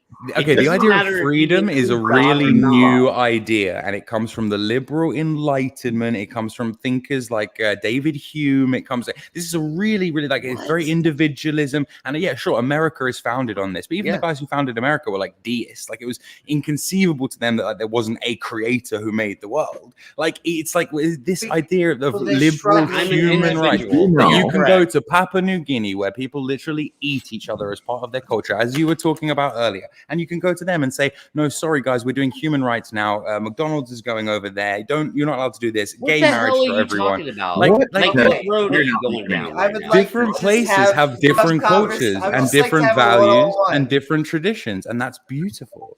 Like Like, Christian right, Some of them, I what's would just like to have a weird, one-on-one. Or I'm gonna don't be try and like, enforce a globalist We'll mute human rights everybody. on everyone. It's really One- bad. But Like, yes, what- I want to have a one-on-one, please. Okay, I Christian have God. one I point. would like to have a one-on-one, or I'm I going to mean, I stop have muting two different- everybody. So May- yes, we should be able to impose certain views that we view as immoral as a species. So, for example, we should be able to go into Muslim countries that are circumcising women, and we should be able to tell them that they are wrong, and we should enforce guidelines by which they are not able to do that, even though, it's their feelings and stuff. Amy, can I just ask? You believe that circumcision is genital mutilation, right? Whether it's male or Yes. female, you believe? Male Yeah, me or too. female? It's genital Absolutely. amputation. Male or I agree. female? I agree. I think it's fucking abhorrent. I would never do it to my own children. I would never advocate that anybody else does it to their children. You're here. But the idea And I think that it's I'm weird that a god wants it. But right. But the idea that I'm going to march into the Middle East and start telling them what to do with their children is like equally abhorrent. And it's Why? weird that you guys don't see that. Why should the world have one set of like values for everyone? So you do think that there may be some situations in which male and female circumcision may be good for children? No, it's never good by my standards, but I would never try and There we go. enforce my moral standards on other people. What Why? you guys are doing when you say, Why? because who gives you the right to do that? Because it's horrible and horrific, and But you understand that it's been the basically- pretext for him. But you understand that it's And been that the makes it pretext for okay? imperialism and colonialism for the makes past it okay? 500 years, right? That makes it okay. So, but I that take issue basically is saying we Okay. marched in and did bad things. But why shouldn't we Uh-huh. actually protect people from harming other humans? Amy, empirically? I trust that your intentions are the best possible intentions in the world. But let me just explain something to you. Before America was the jackboot of the world, we had this little old thing called the British Empire, and it works a little something like this. You need to go over somewhere and rape a country of resources and take all their shit, but you need a pretext by which to do it. So you start creating moral standards of your culture and comparing them to moral standards of their culture. You fixate on a few things that are really, really bad, and you use that as the justification to go over there and rape them of their resources and take all of their shit. You guys do it better than us. That's why you're winning now. And listen, guys. liberalism, convoluted, dude. liberalism is the method and means by which this happens. And like you can all over the place, dude. You guys, I'm sure, have the best of intentions, but you're basically being one politicized fucking into point. talking about certain things, like, for example, circumcision in the Arab world, where it's like, if you want to sort it out, you should be trying to sort it out in the West, which I agree to, because you're from the West and you should be able to do that in your own country. That is, as but well as the other countries. Free We're all speech, members freedom of the world. association, these don't work in like non-white, non-Western countries. Oh, They really? don't. I love non-white Race doesn't I- exist. yes. That's the great Really? thing. and Why is thus that? It works. Is the in word all white of seems the to other- inflame I'm you a sorry. little bit. Why does that not work in non-white countries? Oh, I don't know. It's just a culture, isn't it? It goes way back in Britain, for example. We have the Magna Carta, so that's like, I don't know, 800 years of like people negotiating their rights with the nobility, and other cultures just haven't been through that. They have higher in-group preference, lower rates of trust, that kind of stuff. So it doesn't work in non-white countries. I hear you loud and clear. Broadly speaking, I mean, Loud some, and but yeah, clear. it's I hear broadly you. speaking. Now, I take hear what issue you're with throwing something. down. Good point. You made Now, a I take- point. You finally made a point. Now, I take issue with something he said earlier. He said that human all rights of it? came from God.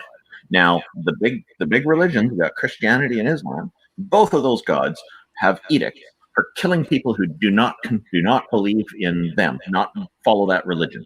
So those things are terrible models for human rights. We absolutely did not get that from human rights. You got me wrong. I didn't say that human rights come from God. Traditionally, I said rights come from God. So you might have right to some land, which you say a people moves into a valley, like a tribe of people moves into a valley. That in order to do that, they might say that God gave us this valley. Right? Human rights code does not support murder. Okay, but the human rights code is just something you and your liberal mates invented. It's not like a real thing. Oh, I'd love to. Human beings don't have rights. I support it. No, human beings really don't have rights. It's an artificial construct. We can accept that, right? A construct. Is it? Yeah, I mean, you make fun of my voice or whatever, but it's just ad hominem at the end of the day. We get like, you guys don't really have any retort to what I'm actually saying, do you? Yeah, I do. People have fucking rights, dumbass. And they don't come from every human being has a fucking right on this planet. There's no evidence. The right to what? How far does it go? No, traditionally, let's find out. Traditionally, let's find out how far it goes. Human rights. We have human rights protected in modern civilized societies. That's the difference. So we need the whole world do you to call be civilized this kind of society? system so that everybody can flourish and live better instead of living at gunpoint and falsely agreeing to supporting the regimes that are oppressing them. Globalism, one world government, one world order. I didn't say that. I didn't say that. That's the inevitable consequence of what you're preaching. That's the inevitable consequence. Globalism is just free trade between countries. I mean, you're not. Okay, dude. You're not a nationalist. Are you a nationalist? I mean, nationalism is dead. You can't really call yourself a nationalist in the 21st century. It's kind of cringe, isn't it? But if you look at a world as just on a spectrum of nationalism to globalism, then I'm definitely a nationalist. Yeah. Want to hear what Richard has to say? Try flex tape. It's a miracle of science. That's true. It's really awesome stuff. It's really amazing. is I made a good. gun holster out of it. We are going to only be on here for like 50. I know I've been saying that, like 15 more minutes. I know it's getting spicy. I do want to send love to all of our theist brothers and sisters who have been on with us, along with all of our skeptic non-believers who have been saying their deconversion stories. Little bit longer, guys, and then I think we're heading to outros. I really do, because I think that we are heading towards a non-religious world. I think that we need to figure out a moral system by which we can interact with each other. Amy, when you get a free minute, and Randolph as well, and any of the rest of you guys that want to have a conversation, I promise I'm not being aggressive or mean. I'm just being serious. Be aggressive. Okay? Richard, I do want to talk with you. Richard. As soon as you find the time, man, I'm semi-retired. All right, Richard. Good to talk to you, bud. He's fantastic. Okay, listen, I don't want to trigger you guys any further, and I apologize if I've upset you, but I just think it's funny. Okay, good. You seem like you have very thick skins. I just think it's funny that you don't, like, I thought you didn't believe in God because you refused to believe in metaphysical, abstract concepts that there was no evidence for, but then you turn around and you go, people have rights, and I'm like, okay? Like, so it's like, where do these magical rights come from? It's like, it doesn't matter, they just exist, and it's like, and you guys are, okay, right. It's not that they... A lot of red herring. It's not magical, dude. And then you just say things like that. Doesn't like you don't actually come back with any arguments against what I'm saying. Okay. I will make my rights. See what happens. Could I say, as someone who's not Western, that the human right thing? Oh, they're not natural, but we found them to be the most useful way for a society to exist and be happy. Well, that's a general. different conversation. Utilitarian argument for human rights, different conversation. Maybe that God. that is the best thing. Those are the best tool we have for a good society. So, as someone, if a good society want and see there is a bad society going on, wouldn't you think, if you see someone who's suffering, wouldn't you think going there and helping might be? And I'm not saying take troops and be there. Maybe, let's say, education, maybe a little bit of diplomacy, and saying, hey, Saudi Arabia, it's 1960s and you still have slaves. Maybe you should not have slaves anymore. Otherwise, we'll not work with you and bring out your oil. Oh, what does the king do? Okay, America, do you want us to be free? We're going to free all the slaves. And that's exactly how slavery ended in Saudi Arabia. So, I'm not saying it's all troops and imperialism. No, it's common sense of human relationship. It's how you interact with other human beings. Can I say one thing? Sure. If he doesn't want to respond, because I know that I had a separate comment that I read that paper that Richard posted. It's not a paper. It's I mean, seriously, I was trying to be very cordial, but like it's complete like ranting. If you showed that to anybody, if I had a student present a paper like that, I mean, I'm trying to be nice to the guy. Like, I understand he's trying to do something forthright, etc. But if I had a student present that, I would be like, you should not be in graduate school. Like, you should seriously. How bad is it? Is it like lipstick on the wall of a psych ward bad, or is it like? Yeah, I think where we should leave it is that he needs a lot of help with it, and just leave it at that. It's bad. We're sending love to everybody out there. I appreciate it coming on. So that's it. I just want to do maybe one more question. I think James is coming back. He got summoned by Satan.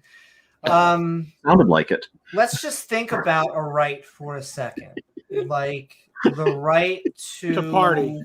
Bear arms. Right to party. Well, I could almost boil that down to the right to protect yourselves. And I think we could think of good naturalistic reasons for why we would want a right to protect yourselves. And I don't think it would come from a God. So I like in the Constitution how it's the life, liberty, and the pursuit of happiness, right? Sure. So protecting yourself would definitely come under the life bit, so you can understand why the bearing of arms bit was in there. So we have that right, but we don't have human rights. Yeah, look, I don't think the rights are only guaranteed to you by the state, right? So if you live in America and America gives you the right to bear arms, but then tomorrow China invades and China takes away the right to bear arms, you no longer have that. Second Amendment is controversial. Okay, you're talking about being conquered by another nation. Well, yeah, at which point your rights are taken away, which means your rights are contextual and dependent upon your nation. So if the rights are dependent on your nation, and traditionally the nation was endowed by I disagree. God. That doesn't mean I don't have the right to protect myself against the Chinese invaders. I could pick up a spear and stick them in their gut. Maybe it's the definition of right. What do you mean by right? All I want. Maybe it's me. Maybe I've got your definition wrong. Yeah. What do you mean? I think your ability to do something and your right to do something are not the same thing. They are. It's the same thing. No, they're not. No, you're convoluting the argument. But no, you're not. You should Google the definition. You should Google the definition of a right. Exist, dude. Yeah. What do you? I would even what's the say same too, thing? it's Rights are the same as what? it's a lot to do with freedom. And that's our rights as well. Freedom is a big thing that. Yeah, It's a good no, metric. but the definition of a right, like as in like, I mean, it's something that is considered a standard condition. It's not an ability to do something. So it's like no rights. That's a terminology. Where do rights come from? Where do rights come from? Are you asking me like anybody? Where do people believe rights come from? Or You're born with all the rights that you should ever have. Wait. Only You're born the with state them? can never take them away. You're not born with rights. You're born with capability. When do you get them? When you get your citizenship and your passport, or when do you get your rights? Societies formulate rights based It's on. almost as if they don't exist, right? It's almost as if they're a collective lie that we all engage Same thing in with morals. for our own benefit. More God. Is it? Where does Santa Claus come from, guys? Human rights are not a lie. Human rights are a huge lie and a massive cope, and for a bunch of so-called skeptics to be sitting around not acknowledging that is fucking crazy. I'm acknowledging you're not born with rights. You're not. I can open up the Canadian Constitution and I can read all the human rights that we have here. But you believe in rights yourself, don't you? So you're just saying, I believe in them. I'm What not do you a mean skeptic. believe in them? My government allows me to do certain things, right? We're gonna call that. You're gonna call that right. You live in an oppressive regime. I'm just not sure what the argument is, because it sounds like you were originally saying that there are rights and they come from God. But No, now I'm it saying just traditionally sounds- rights have come from God, and when rights come from the rights only come from God if the state that's giving you the rights claims to get its ability to give you the rights from God. The moment we have a liberal, secular Western state like the United States of America, which doesn't say that the rights come from God, it says we hold these truths to be self-evident. What are you talking about? Oh no, it's not secular, but it's the closest thing, and we're heading in that direction. I mean, it's getting more and more secular every We need day. to go further. Oh my God! Of course you would say that. Of course you would say that. Is Pat's perspective that that all humans are born with the right to pursue happiness? You're born with that. You're gay. Yeah, my take on things with humanity across the world is that you are born with the opportunity, or should be. Opportunity. It's not a right. Opportunity. Okay. Right. Yes. To be a free individual. No, he cut out. No. No, Satan got him. Son of fuck. You son of a Satan. It's got it. That's got it in action. Back. Did I cut out? Yeah, you cut back. Out. Repeat I it. cut out. I blame Saudi Arabia. Repeat yourself. I blame the men. I blame Bob Larson. Sorry, Amy. I brought the Men in Black. Fine. No. Oh, Amy he might like loves that, them. though. She can't get enough of them. Yeah. Don't threaten her with a good time. You're born free. That's right, baby. All people are born free. No, unless you're born into slavery, even biblical slavery. All people are born free except the ones that aren't. Yeah, good one. I think animals were born, but that's not. We're not born with rights. Rights are formulated through societies and our interactions. Boom. I disagree. That's my point. We are born free. There's only those above that individual who's born who can take those rights away from them at the moment of birth or somewhere along the left. You're literally born dependent on somebody else for food, sustenance, shelter, and resources. I don't know what the fuck you're talking about. What the fuck I'm talking about is that, when you're an infant, you're completely helpless. So it's almost like your parents would give you any kind of conceivable rights that you'd have. So that's I'm not talking about the helplessness of an infant. They have to be raised into obviously into a sturdy young adult. Mm-hmm. But your freedom should be there the whole time. There's only one thing that can screw that up, and that's the state, who has but suppose I live in like anti-freedom. Okay, suppose I live in a state that has a really, really good policy on freedom and a really high liberty state, but I'm born in the like woods America. in a cabin. Yeah, but like America, but I'm born in a woods in a cabin in Montana, raised by a cult who don't allow me to have any freedom or rights, and I don't know any, and I don't know any different. That's a different. No, it's not different. You're It's not different at all. It's exactly. It's case in point. It's not. How the fuck is that a deflection? It's case in point. That's literally an example of what I'm talking about. In that case, rights are completely subjective. No, it's oh my. It happens every day, dude. There's people in wage slavery. There's people in conditions of absolute, like, abject, like, imprisonment and oppression. No, you're going down a semantic road into minutia. That doesn't cover the general point we were just talking about. No, it completely does. You're born free. Okay, what's your definition of freedom? Guys, and so Apostasy. Answer that. I saw that. I know Soldier. I said, and then in time, I'm going to give both of you guys intro outros because we are actually about to head out. Let me just but was there a question? It sounded like someone asked a question. No. And I interrupted it. Then I'm going to actually just slide us into intro outros. What I'm going to do is everyone's going to have a chance to say their final thought about the topic, and Soldier of Science and Nick are going to be the ones that start us off, because we have been skeptic and ranting, talking about apostasy, or rather deconversion stories, along with a whole bunch of theological fun back and forth. We are moving into tacos. We are moving into our outros, and we are starting with Soldier of Science.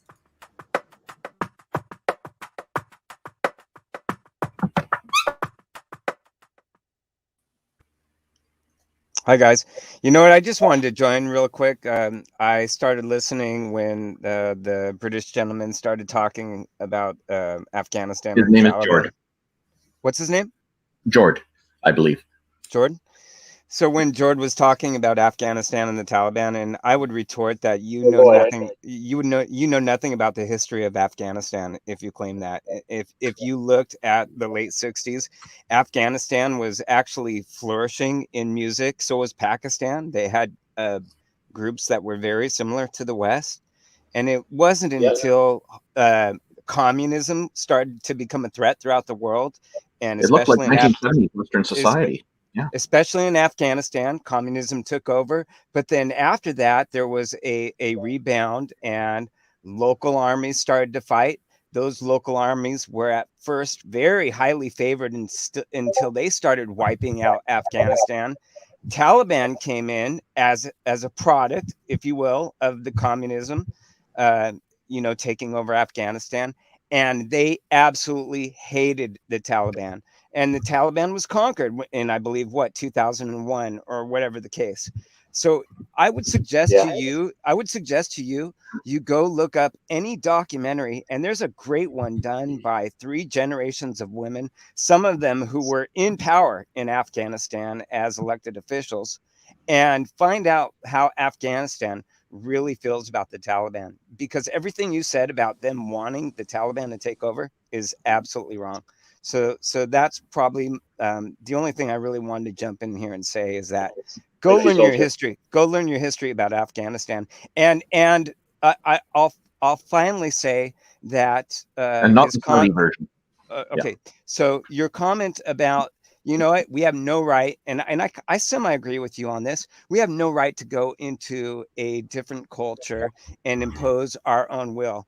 And if you agree with that point, then you would agree that we should have never fought a World War II against the Nazis, right? We should have let Hitler just kill Jews. Is that your response? That anytime there's an atrocity like what happened in Rwanda or in Nazi Germany, that the world has, or which may happen soon with Russia and Ukraine, are you saying that the world has no responsibility to come in and help those who are oppressed and who are going to die because of those oppressors? And that's finally what I'll say. Thank you for letting me join. Thank you, Soldier. Woo-hoo. Thank you so very much, Soldier of Science. And we'll Very let Jord respond in his closing statement, but we are going to add in Nick. We have been Skeptic and Ranting on Apostasy, talking deconversion stories, along with some theological back and forth. Nice suit. Nice suit. Nice to see you, as always. Where can people find you? And, of course, what are your thoughts about You're the muted, topic? Nick. Your microphone's not working. I do it once a stream. He's working on it. Here we go. This is Nick Suter. Nicholas Lamar Suter. With a microphone that doesn't work. Lamar Jackson Perry. Get it figured out in a moment, or there he is. There's too many microphones in here, and this one doesn't work, but it's what's supposed to be on this machine. So there you go. All right. Yeah. Well, you know what? I don't put on the suit for every occasion. So sorry, James. Oh. I put on the show I put the suit on for classic show, James. I figured I was coming here, and I didn't think You put it on when you go on Tang. I do not put it on when I go on Tang. I will from now on, just to make you happy. Should. Okay. So God, I am made of things I would love to say, and I'm sorry that this is wrapping up. I'm sorry that I came in so late, but I want to talk about interventionism and all that other stuff. But I'll just talk about quickly what I wanted to talk about, and then do a very quick outro. So thank you. That's awfully gracious of you. But what I wanted to say was about rights. Of course, rights exist. Rights absolutely exist, but they exist only in the sense that fiat currency exists. Kind of exists. It's a construct. We know what we mean by the word. The word exists. The word is a concept, and that concept does exist, not physically, but we have that concept. Great many concepts exist, but they don't exist in a real sense, that in the sense that you're born with something that either is genetic or is bestowed upon you by any metaphysical power. And so in that sense, they don't exist. And I do think that that's an extraordinarily important distinction. And the reason why is this: it's important because otherwise you don't fight for them, and you don't realize that, as they say, what is it, the blood of the tree of liberty must be refreshed from time to time with the blood of tyrants and patriots. And unfortunately, you are born in the Hobbesian world of life is nasty, cold, brutish, and short. The only reason that we don't live in that is because we kind of have said, gee, maybe it would be nice if we did all these other things. That's not the natural world. We have oppressed that. We have fought it, and it is at it is the barbarian at the gates every single day. And our rights, as they are, exist only because we continue to refresh them and fight for them. There's nothing else in them. Now, do some people say we are all born with these rights as this idea and all this other stuff? Yeah, I say that. I think we are all born with these rights, but that's what I think. That's my view. That's how I act from day to day, because I believe we are all brothers and sisters, and life is made better when you approach it that way. So that's how I do it. But that's not an objective thing. That's how I think. That's how I feel. That's how I operate. And I think it's important that people operate that. But say to me, prove it. No, I can't. That's just me. That's how I operate. And that's how other people operate. And thank God for that. But you have to remember, you fight for these things and people die for them. Otherwise, they're gone because they don't exist outside of how we make them, just like the dollar bill. My name is Nick Suter. My show is In Time. Thank you so much for having me. Somebody will hopefully drop it in the chat. If not, I'll drop it in, but it's In Time Show, YouTube / In Time Show. News, politics, culture, interviews. We talk about philosophy, religion, economics. We're going to have on Homozygo to discuss how the U.S. response to COVID. Was it appropriate? Was it too much? Was it not enough? We're going to have an interesting stuff. We're going to have Thomas, I've forgotten his last name, but he's going to come on to discuss his book on human fallacies, why we cannot think clearly and never will be able to. We can sort of learn to improve it slightly, but we're always slaves to a very imperfect mind designed for efficiency, not accuracy. Thank you, Amy, so much for having me on and giving me that opportunity. So thanks. Absolutely. And go check out In Time on Time. No, not yet. We'll get there. It'll be on time Sunday, but right now, In Time is all we got. That's right, and so will I one day. I'm not sure what year that will be. Nonetheless, when you're free, so it'll be a couple decades from now, I'm sure. That's right, and sending love to Nick. And all right, we're heading right down the list, and then to the after show on Discord. But sending so much love and I'm going to jazz hands. Randolph Richardson's. Oh, that's so very nice of you to also talk. And we are skeptic and ranting as we have been talking about apostasy. Some pasta too if you're hungry, but we've been talking deconversion stories along with some theological back and forth. Hope you had a good time. Of course, where can people find you, and what are your final thoughts? So I think the Flying Spaghetti Monster would agree with you on the pasta stuff. Legally appendage. A little bit backstage. Uh-oh. A little bit of backstage private chat. I was pointing out to Nick, it's been fun bantering back and forth. I wish we could have gotten into it deeper. And wrote back, would like to join again as a token theist conservative. So I wrote, we'd love to have you back again, but not as a token, rather as an equal participant, because debating with tokens is not fun and can be expensive when tokens are taken literally as currency. So you can find me on my YouTube channel at www.youtube.com/Randolph Richardson. Remember, Randolph is spelled with an F, not a PH, no matter what autocorrect tells you. I will be hosting a live stream tomorrow morning for a big conversation that we're expecting a large audience. For people who can't access it on Discord, you'll be able to access it, just observe it and join into the live chat there. So that's going to be probably in about 10 hours from now, I guess.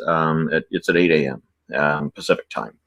So, and that's about 10 a.m. Central Time, 11 a.m. Eastern Time, and other people, if you have, just go ahead and take a look. It's on my channel. The topic is, there will be a panel of 5 of us who will be answering to people who are going to try to convince us that a god or a goddess is real.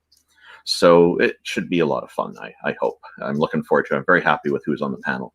There's a lot of bright people who know philosophy better than I do, so I'll be the novice in this one, but it'll be good. There were a couple of points that were brought up.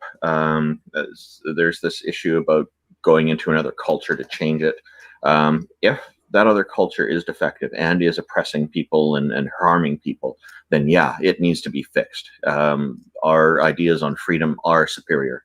Our ideas on freedom, on human rights, are superior. That's a fact, and I stand by that. And I know that some people find it controversial. Typically, right-wing conservatives don't like it because they are authoritarian in nature, and they do not like these ideas. They want control. They want to be able to do things without having to worry too much about human rights sometimes. If they're in business and they want to have unregulated businesses, so things like that come up. So there's always this kind of back and forth. And the idea that rights came from God doesn't make any sense at all to me. This is a human invention, and it is a very important one because it is the bedrock of having really high quality societies to live in. The fact that we do things that look after other people and ensure people have greater degrees of safety in society and have the freedom to learn and express ideas and test ideas and challenge other ideas and all progress from this is so important. In societies where people are oppressed, these opportunities are gone. They're robbed of these opportunities. They're not allowed to read certain books. They're not allowed to be exposed to certain ideas. They miss so much. It holds back that society. It's self-sabotage the way I see it. So human rights are definitely a necessity. They came from people. We're born with capabilities, not all our capabilities, but we gradually develop them. But in a modern civilized society, like here in Canada, we are all have rights as people the moment we're born. And as our capabilities develop, we are able to exercise more of these rights. They're all there waiting for us. It's not the case that they are granted to us or given to us over time. That would be absurd.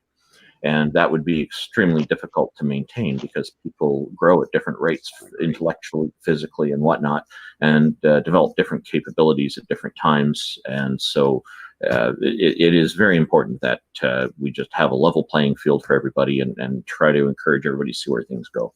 So thank you very much, Amy, for hosting this. And I'm sure Jord is going to disagree with me, and I look forward to hearing what comes up. I was going to say, I always look forward to what comes up. But thank you so very much, Randolph Richardson, the godfather of atheism, and go check out all his content. And all right, moving right down the list, Pat from Squatch Talk. We have been skeptic and ranting on apostasy, or rather our deconversion stories, along with a whole bunch of theological back and forth. I hope you had a good time. Where can people find you? And of course, what are your final thoughts? Phenomena.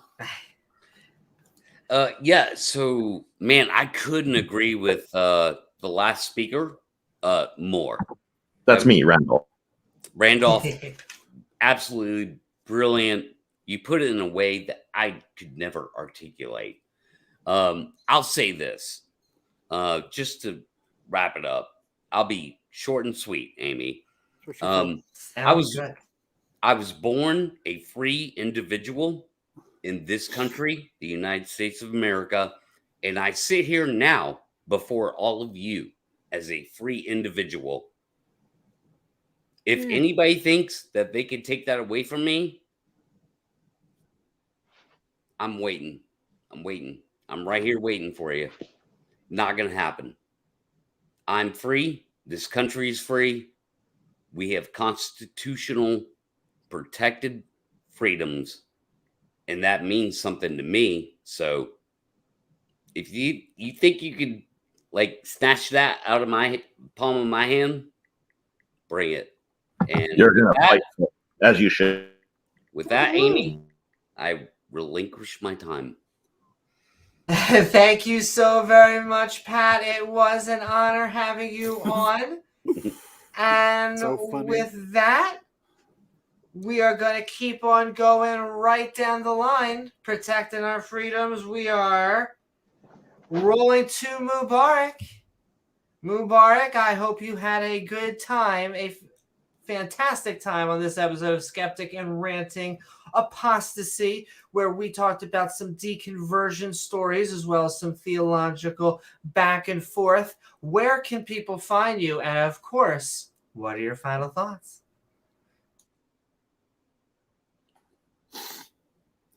He said he had an internet. Yeah, sorry. Well, I do see there's two Mubaraks. So let me just see if I do a switcheroo. Who Mubarak, is this better? Yes, it is. I'm sorry, I'm having trouble with this. Oh, you're good. So my girlfriend bought me a new phone for Christmas or whatever, and I got it, and I don't know. I'm used to the old phone with buttons and shit, so this one is a little bit interesting to go through. But my thoughts, to think about the fact that human rights are, I don't know. Okay, here's the thing. If we don't believe that human right, that the freedom, the right to life, happiness, the pursuit of happiness, all those things, that ideals that the Western Enlightenment or the ideals that people have, we don't think them better. I don't think most of society have thrived or aimed to go to them, even in society where they lie about it. If you read the North Korea Constitution, they will talk about all those kind of rights. And you'll be like, oh, this is a good constitution, but we know it's not the fact on the ground. So as an individual who are actively aiming to change the situation back in my own country, to improve it for the people who are like me, to improve it for the minorities, to improve it for people just to live there, even if that was against their own belief and religion. Because to improve it is to make it better to everyone. And the fact that we have people thinking that, no, we should not do it. I think it's the same situation as a lot of people say, I don't like to change. I don't like to act.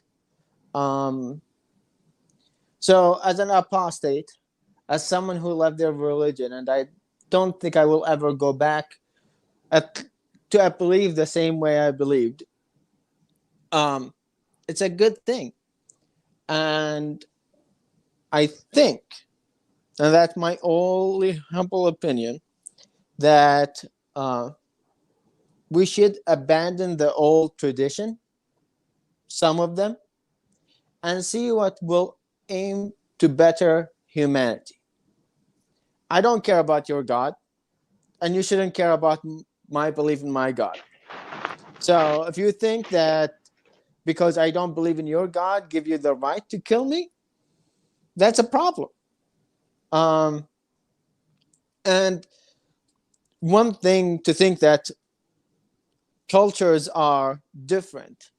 And when you read early Islamic thought and philosophy, you understand the fact that they had a Reformation before Reformation. The reading in Islam was more Protestant than the Protestant reading of Christianity in early Islam. But something happened. If you read the history, you'll understand that they were attacked on both sides, from the Mongol on one side and the Christian on the other side, the crusade, and they end up closing up. And usually in situation of stress, people will aim to fundamentalism and violence. So that's what happened. In the 70s, Saudi Arabia was one aiming to liberal ideas. Yeah, they had movies, theater, the women had the right to drive, and a lot of things that changed after the 70s, because Saudi Arabia had the first major terrorist attack in Mecca. If you want to read about it, it's the biggest thing that happened at that time in the 70s that shocked society to a core, that the Holy of Holies was attacked by Muslims, fundamentalist Muslims, because they thought that it's Saudi Arabia going to the Western side. Where the fact is, nowadays, Saudi Arabia is not just going to the Western side, they're given some right, which improve the life of people. That's what I care of. If it's improved people's life, we should aim for it. I'm rambling now because I had too much coffee and I just woke up. Woo-hoo! So, yeah, I think this is my third cup of coffee, but Mubarak, I don't have you are not rambling. You are skeptic and ranting. Exactly. So, thank you all. Whoa. That noise. I don't know. Jesus Christ. I'm not sure what happened, but that's okay. We are just sending love out there, and thank you so very much, as always, Mubarak. Thank you. Woo-hoo. And all right, we're moving right down the line, and then we're going to be heading to the after show in Discord. But jazz hands, soldier of God. We have been skeptic and ranting on apostasy, talking about deconversion stories, as well as theological back and forth. I hope you had a good time. Where can people find you? And of course, what are your final thoughts? I don't have a channel or whatever, but as far as exclusive. As far as hello. Oh, no, I was just teasing you. I'm sorry. Didn't mean to interrupt you. The floor is all yours, soldier of God. No problem. So when I got on, we were talking about abortion, and they were relating abortion to God killing a bunch of people, but nobody who's had an abortion has killed their baby because of the same reason God did. And like for me, I see sin and what it does. Like scientifically, everybody who's in prison is in there because either they didn't obey God or somebody else.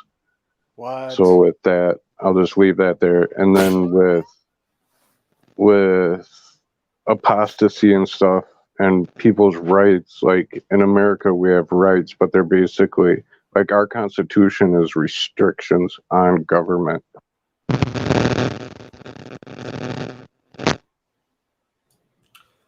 All right, thank you so very much, soldier of God. In fact, we really do appreciate every theist that comes on here, whether the deist, Christian, pantheist, Muslim, Hindu. So thank you so very much. Always enjoy perspectives and feel free to come back. And we're moving right down the list to another theist, Jord, which I feel like I got correct the pronunciation at almost half the time. But I am sending Jord. I am sending you love. Thank you for taking the back and forth with us as we skeptic and ranted on apostasy about deconversion stories and then just some theological back and forth. Hope you had a good time. Where can people find you? And most importantly, what are your final thoughts? You can find me in the chat here. I'll be around again, I'm sure. And it is nice. I wasn't, as Randolph said about the token theism, I wasn't trying to be like passive aggressive when I said that. I really do enjoy being kind of like outnumbered and whatever, and testing my positions and so kind of seeing what holds up. I figured you were kidding. Yeah. I had a really great evening. Thank you very much. For the opportunity to speak here, and obviously people have raised some really interesting points. I like to think that my contributions at the end at least added to some more interesting discussion. Just a few quick refutations, and then obviously I'll pass it down. And do let me know when I've skeptic and ranted too long. With regards to the Middle East, with regards to Islam specifically in the Arab world, and what I have called this evening Western intervention in those countries. It's something that's been happening for a long time. I think it's a very old thing that really it necessitates empire, or any kind of state often is necessitated by invading the other, or reaching over into the next territory. It goes as far back as ancient Rome, where you have this concept of the civilized ones and the barbarians, those of us who get it and those who don't. We look at FGM as we rightly should in the Arab world and in Africa, and we abhor it as we rightly should, but we fail to kick up as much of a fuss about the genital mutilation of millions of boys in the United States. And I religiously think motivated in some cases. In more than some cases, and if you're looking for somebody to defend circumcision, then of course I'm not your guy. Like I say, I think it's genital mutilation. When it comes to the Middle East, just a note on Afghanistan, because that's obviously a popular reference. The first gentleman, I believe, told me to to read a book, bro, and to learn a little bit more about Afghani history, which of course I'll endeavor to do, and I do appreciate the advice. But my great grandfather was actually in the Third Anglo-Afghan War of 1919. He said, and it was his belief, that you will never beat the Afghani people because they have a force of will and determination, and spiritual belief that he believed that even back then in the West, that we didn't have. The way he described it to my father was their soldiers are willing to die barefoot for a pile of rocks. But of course, he was a bit more backwards and not very progressive himself.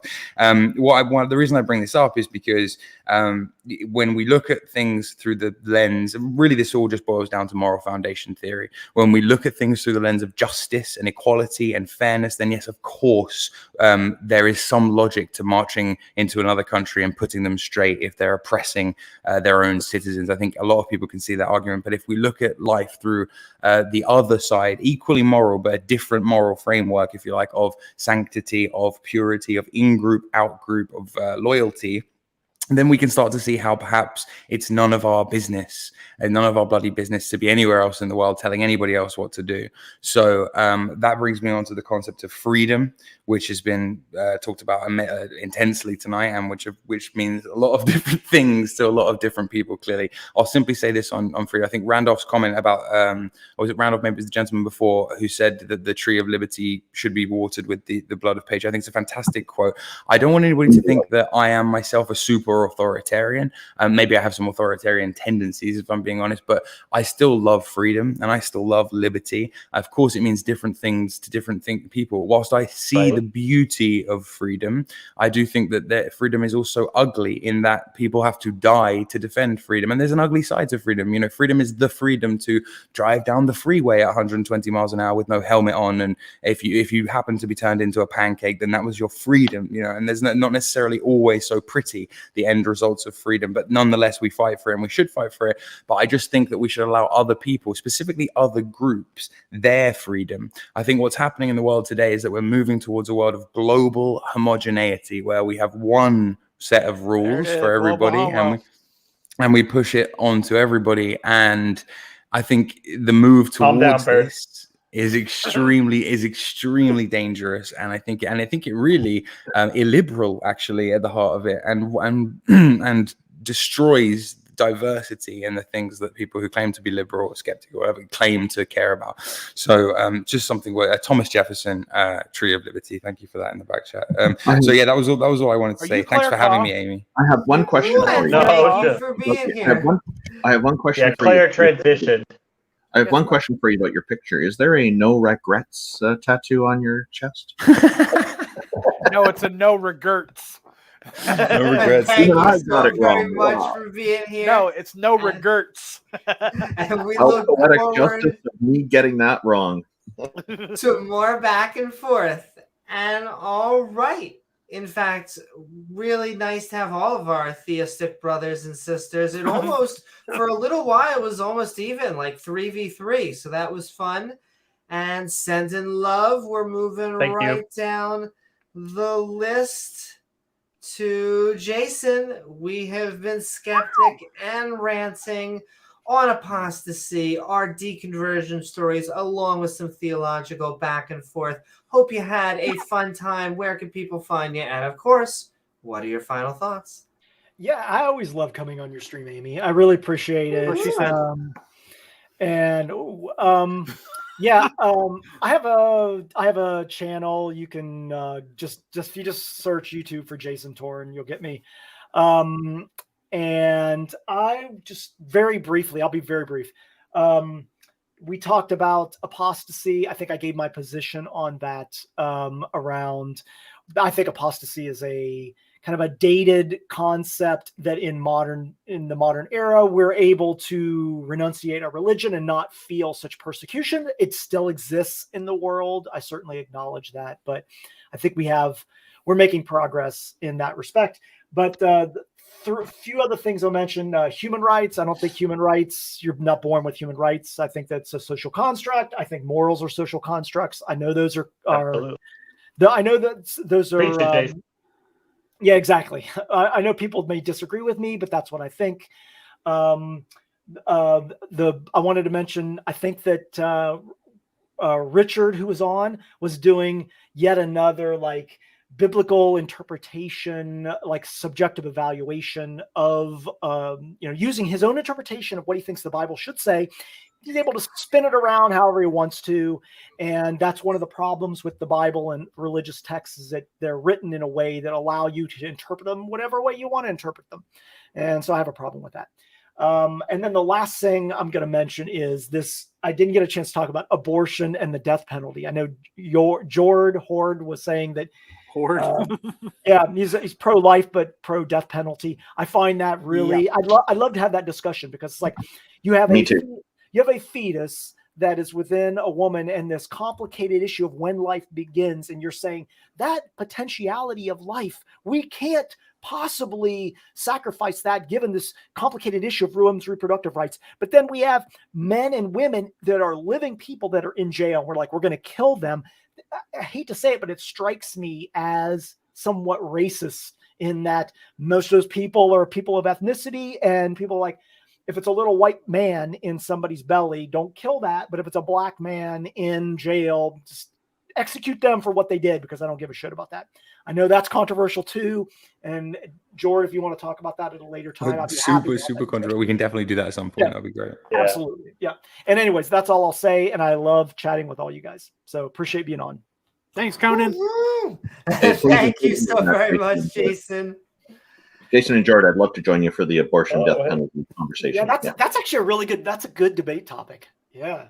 Maybe y'all can go to modern day debate with that, and he'll quit putting trash on there. And all right, well, have a real discussion. We love modern The discussion day last debate, night was but amazing. We also love You hear our me, one Amy? and only vegetarian eagle. Why, yes, That's right. we can. Who, of course, became a vegetarian after the flood. But right. Bird, After the we rain. have been, After the that's rain. right. Down I in mean, look, Africa. after every breakup song, you become a vegetarian. It happens. That's true.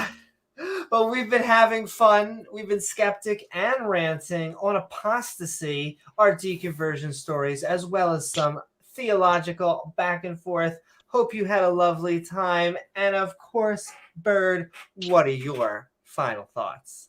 I don't know if you heard this, but last night's debate on modern day debate was awesome.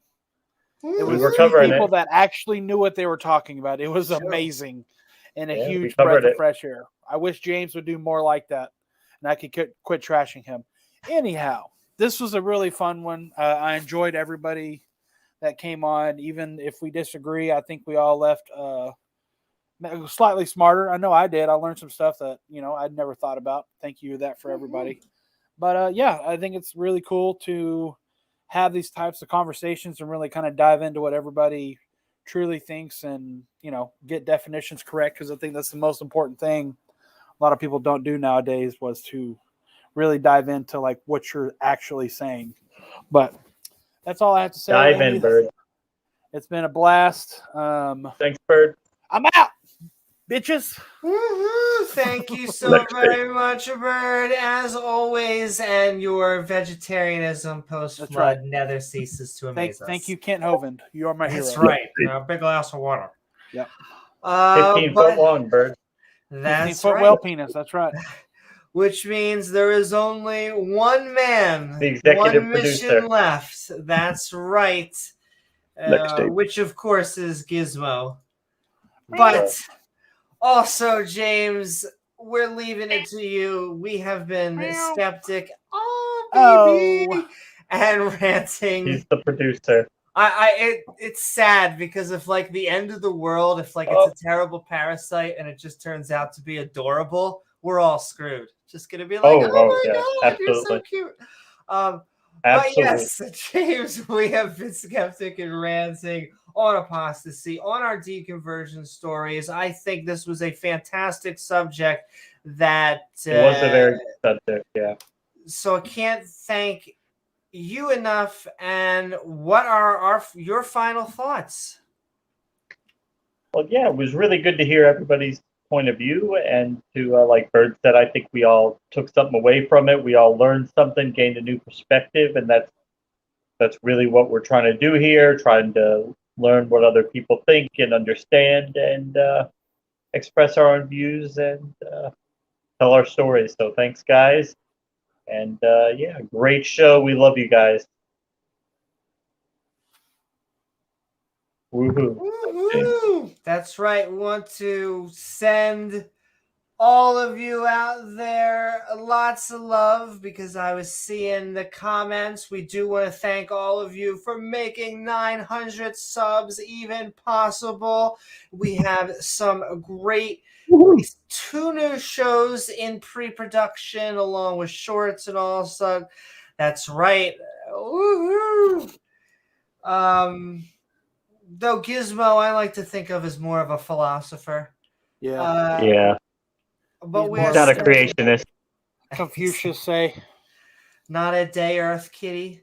Nope. But I do want to send love to all of you, and I hope you all had a fun time on this episode of Skeptic and Ranting Apostasy, where tonight we discussed the topic of apostasy, or rather the deconversion from our religious faiths, and had so much fun. It was worth losing our head over.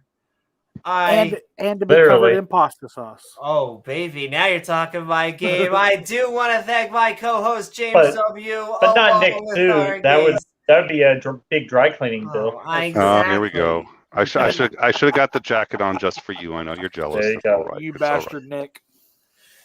I would like anyone to get anything on for me. But what we're talking about, Thanks, along music. with our guests, I want to send a lot of love to Bird, Jason, Wesley, Jord, Soldier of God, Richard, Mobarak, Pat, Randolph, Soldier of Science, and Nick, as well as the people in chat, our awesome mods who make this stream so great, and lovely viewers like you, who make this channel even possible. If you enjoyed the show, big glass of water. Please, a big glass of water. Please remember to like, follow, or subscribe, because then you get access to that bell icon to hit to all to get reminders to join our live streams like everyone out there in the interwebs right now. Hopefully my debate will be posted soon. I'm waiting for the official posting. Oh, and it's a juicy debate. It'll You're be gonna need a juicy. whole glass of water after the 15 show. feet of debate, yeah. We will be. Oh my. I have one complaint. There's One not enough complaint. hearts being used in the live Yeah, chat. we have a complaint department. Where's the complaint department? Right here, baby. There aren't enough hearts showing up in the live chat. Amy, that's not big enough. Sorry. Hello. My, that's what he or she said. That's what I just said. Sorry. But after I love the no, baby not at all. blush. After the show, we will be heading over to the Skeptic and Ranting Discord server, the link of which is in the description below. Or hey, leave a comment once the video's done. Lastly, if you'd like to help us make even more content, we offer some perks for our supporters by checking out our Patreon at patreon.com/Amy Newman. I am Amy Newman. And that's right. And us and Gizmo and everyone, we will see you all in the next episode of Skeptic Ball Z. Mwah. Thanks, Good guys. night, everyone. Skeptic balls. Woo!